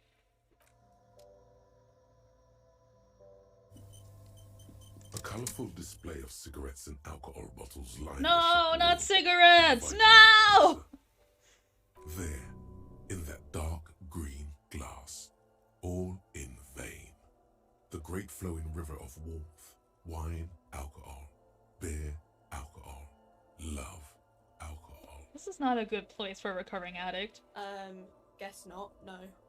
Good thing you're an unrecovering alcoholic. No, I'm recovering. I'm obliged to inform you that both alcohol and cigarettes damage your health, but I guess you already know that. Don't ask. Don't look. Oh, thank God I can't afford anything. Anything here. Just go away. Get back to work. Welcome to Frit. Feel free to look around or something. Everything is out on the shelves. What's that magazine she's reading? I have some questions. Okay. I'm not really supposed to be chatting to anyone, but... Does Frit have a warehouse in the back of the Whirling in Rags? A warehouse?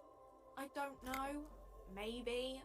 I don't really care what Frit does. This is important. She scrunches up her face into an expression of consummate adolescent skepticism. Fine. Frit doesn't have a warehouse. Just a little back room here. Okay? Okay. You don't seem like you'd know anything about anything else, so I guess I'll leave because I'm poor. I can't even afford a raincoat.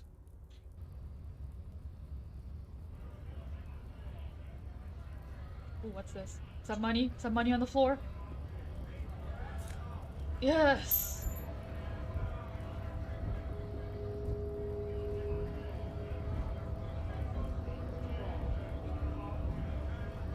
Scott? Oh, it's Call Me Mañana. I remember. A little bit. What did he just call you? Oh no, not this again. You just got away from that fucking kid. What exactly is a scab? A kind of a worm, content with mere survival. They come, they want to do our job for shittier pay, screwing over both themselves and us. Everybody loses. You don't seem to like them much. Gotta be bloody stupid or freaking evil to scab. Or I guess scared maybe. But scared of what? Of who? Personally, I'd rather beg than scab. If the gentleman shouting on the street came begging, maybe they'd have gotten something. You wanna try talking to them? We've explained the matters, but they don't listen. This lot would be reasonable and go home if the big guy wasn't riling them up all the time. I'm a cop. I was just messing with you. No one's ever seen a cop scam. Imagine, you cops going on a strike, but then another cop comes in and says, let us cop for less money. Speaking of, what brings the RCM here? To the Wild North? Come to see the strife? You're the man in boots at the gates. Kuno said you know about the armor. The little boy had it good on his promise. To get me into trouble. To sick the pigs on me. Pardon the choice of words. Not mine. What happened? I was asked to look into that armor situation. Official union probe, you know. Track it down, see who took it. Oh god, what am I gonna eat for dinner? Do I have any food? Oh god. Am I gonna have to cook? Oh man. Did you? At first I thought, why not? Maybe the pieces can feed the strike. Buy us a few more days under the sun, you know? So I went to this boy. He said he'll make me his prison bitch. He's got eyes everywhere, and the cop's in his pocket, and he's the king of Jamrock. Serves me right for doing menial footwork. I dropped that probe right then and there, and it still got me into trouble. One bad move is all it takes. The probe into the armor, what did you learn? I learned that people don't want to talk to a drunk union man about some armor. What else? Not much. Technical stuff mostly. That was the interesting part. Sort of technical stuff. I did some research into this armadura. Let's say I have friends at the library. I didn't get into the material science, just how it comes off. How does it come off? In parts. 4 in total. The helmet was the first to go. The kid says he tore it off and kicked it into the sea. I believe him. The boots were still on the guy last I saw. Too hard to remove. So, as I count, there are 2 parts missing. The gauntlets and the cuirass. This is where I left off. Too much hassle. More like a job for some militia. What about the leggings? Oh, they're just gone. They don't exist anymore, if they ever did at all. Forget about them. I did. Okay. I'm going to find at least one piece. Nice and balanced. Some junior officers can take care of the rest. Smart choice. It's only that one spot you need armor too. The one the bullet hits. Good luck if you go for those boots though. You'd have an easier time wresting the spurs off a boyadero than getting them off you. Okay. No problem. If you see that kid, thank him from Call Me Mañana. Thank him for showing me the way. He is sincerely grateful he is not tracking down pieces of armor right now. You need to get past the gates and speak with your boss. Oh. Good, good. What matters do you want to discuss with Everard? I can't disclose any details of an ongoing case. So mysterious. So intriguing. Either way, the road in front of you is wide and open. Does this mean you can let me through the gate? I don't operate in that capacity. I'm not a granter of passage. The passage grants itself. I just walk in? Aye. Walk right past Measurehead and go in. Past Measurehead? Yeah, the 2.5 meter tall Semini Supremus is there. Walk right past him. Right. Then press the button to unlock the door. Uh-huh. Then go past him again. Uh-huh. And you enter the arbor through the office. Está. It doesn't seem like it's going to be that easy. Don't worry, I'm sure it's not completely impossible. For example, you could best Measurehead in a physical confrontation. Or you could convert to a Semini Supremacist worldview. Or, maybe it actually is completely impossible. Has anyone here ever bested him in a physical confrontation? Not yet, no. He's incredibly strong. Nothing a couple of solid hooks from Dexter and Sinister won't fix. Okay. Sure. Give me some money. Sure thing, my friend. I can help you out. The coin lands into your hand as if it has always belonged there. The swallow returns. Thanks. Appreciate it. Always glad to help out the RCM. Shame I can't do more. Things are meager at the moment due to... You know, the winter's fat is slowly running out and all. Still better than scabbing though.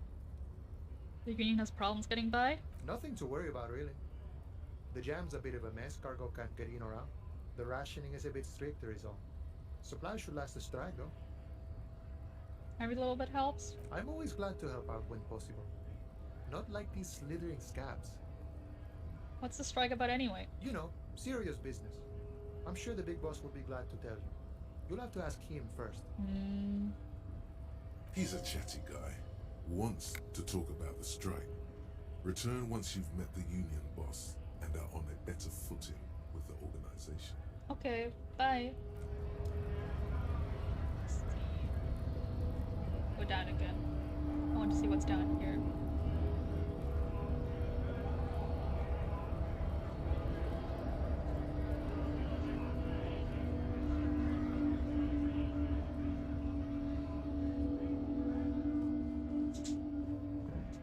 What's that? A lorry stuck in the traffic jam. This big, heavy Grad-made machine is well kept for such an old machine. The windows are clear. They've been recently washed. You can see a lorryman's cabin with personal belongings, stickers, insignia. Okay, but I also don't care. Probably important, but you know. We're once stuck here, once stuck here. God, there's so much to look at. Wait, what's that? What's this? Oh, a tank top.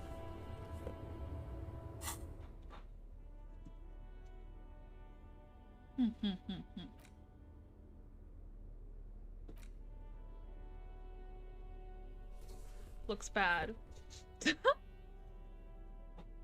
I'll put the shirt back on.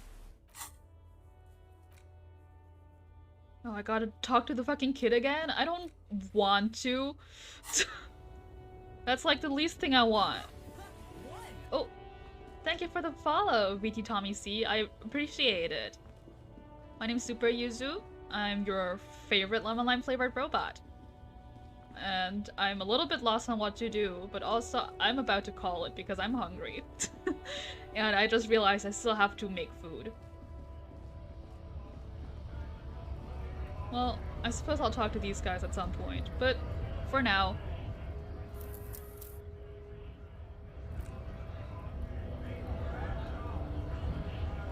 Okay.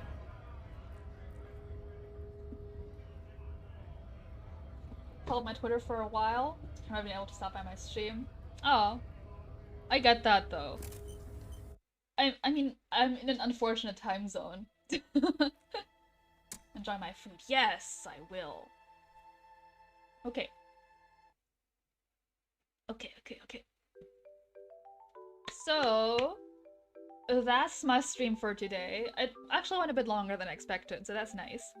My next stream is gonna be on Wednesday at 11 a.m. Eastern. I know that's really early, especially for the West Coast people, but well, I'm doing my hand cam stream and I'd really like to get some natural light in because with where my desk is and my setup, it's kind of hard to get proper lighting with just my overhead lamp. So I'm trying to fit in some natural lighting in there before it gets dark. But yeah, I'm very excited. I got a little Lego set that I'll be building with my hands. I'm showing off my hands online. Oh my god, unbelievable.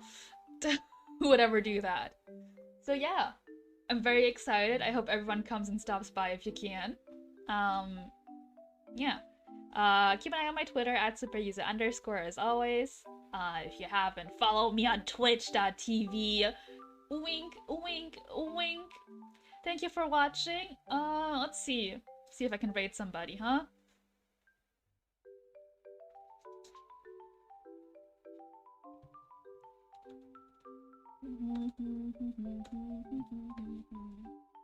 Wonder if people are live. Usually they're not live yet.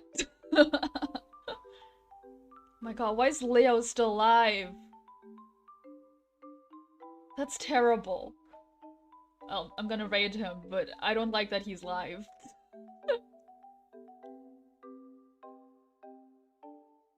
If you must know, he is in Tokyo. So it's like the middle of the night. Anyways.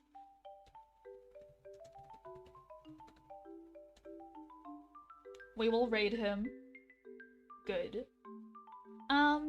Yeah, I had a lot of fun with this game. I will hopefully be playing more of it soon. We'll see about it. Yeah, I'm excited for my hand cam. Thank you everybody for watching. And go say hi to Leo. Wish him a happy birthday. Yeah? Okay, bye!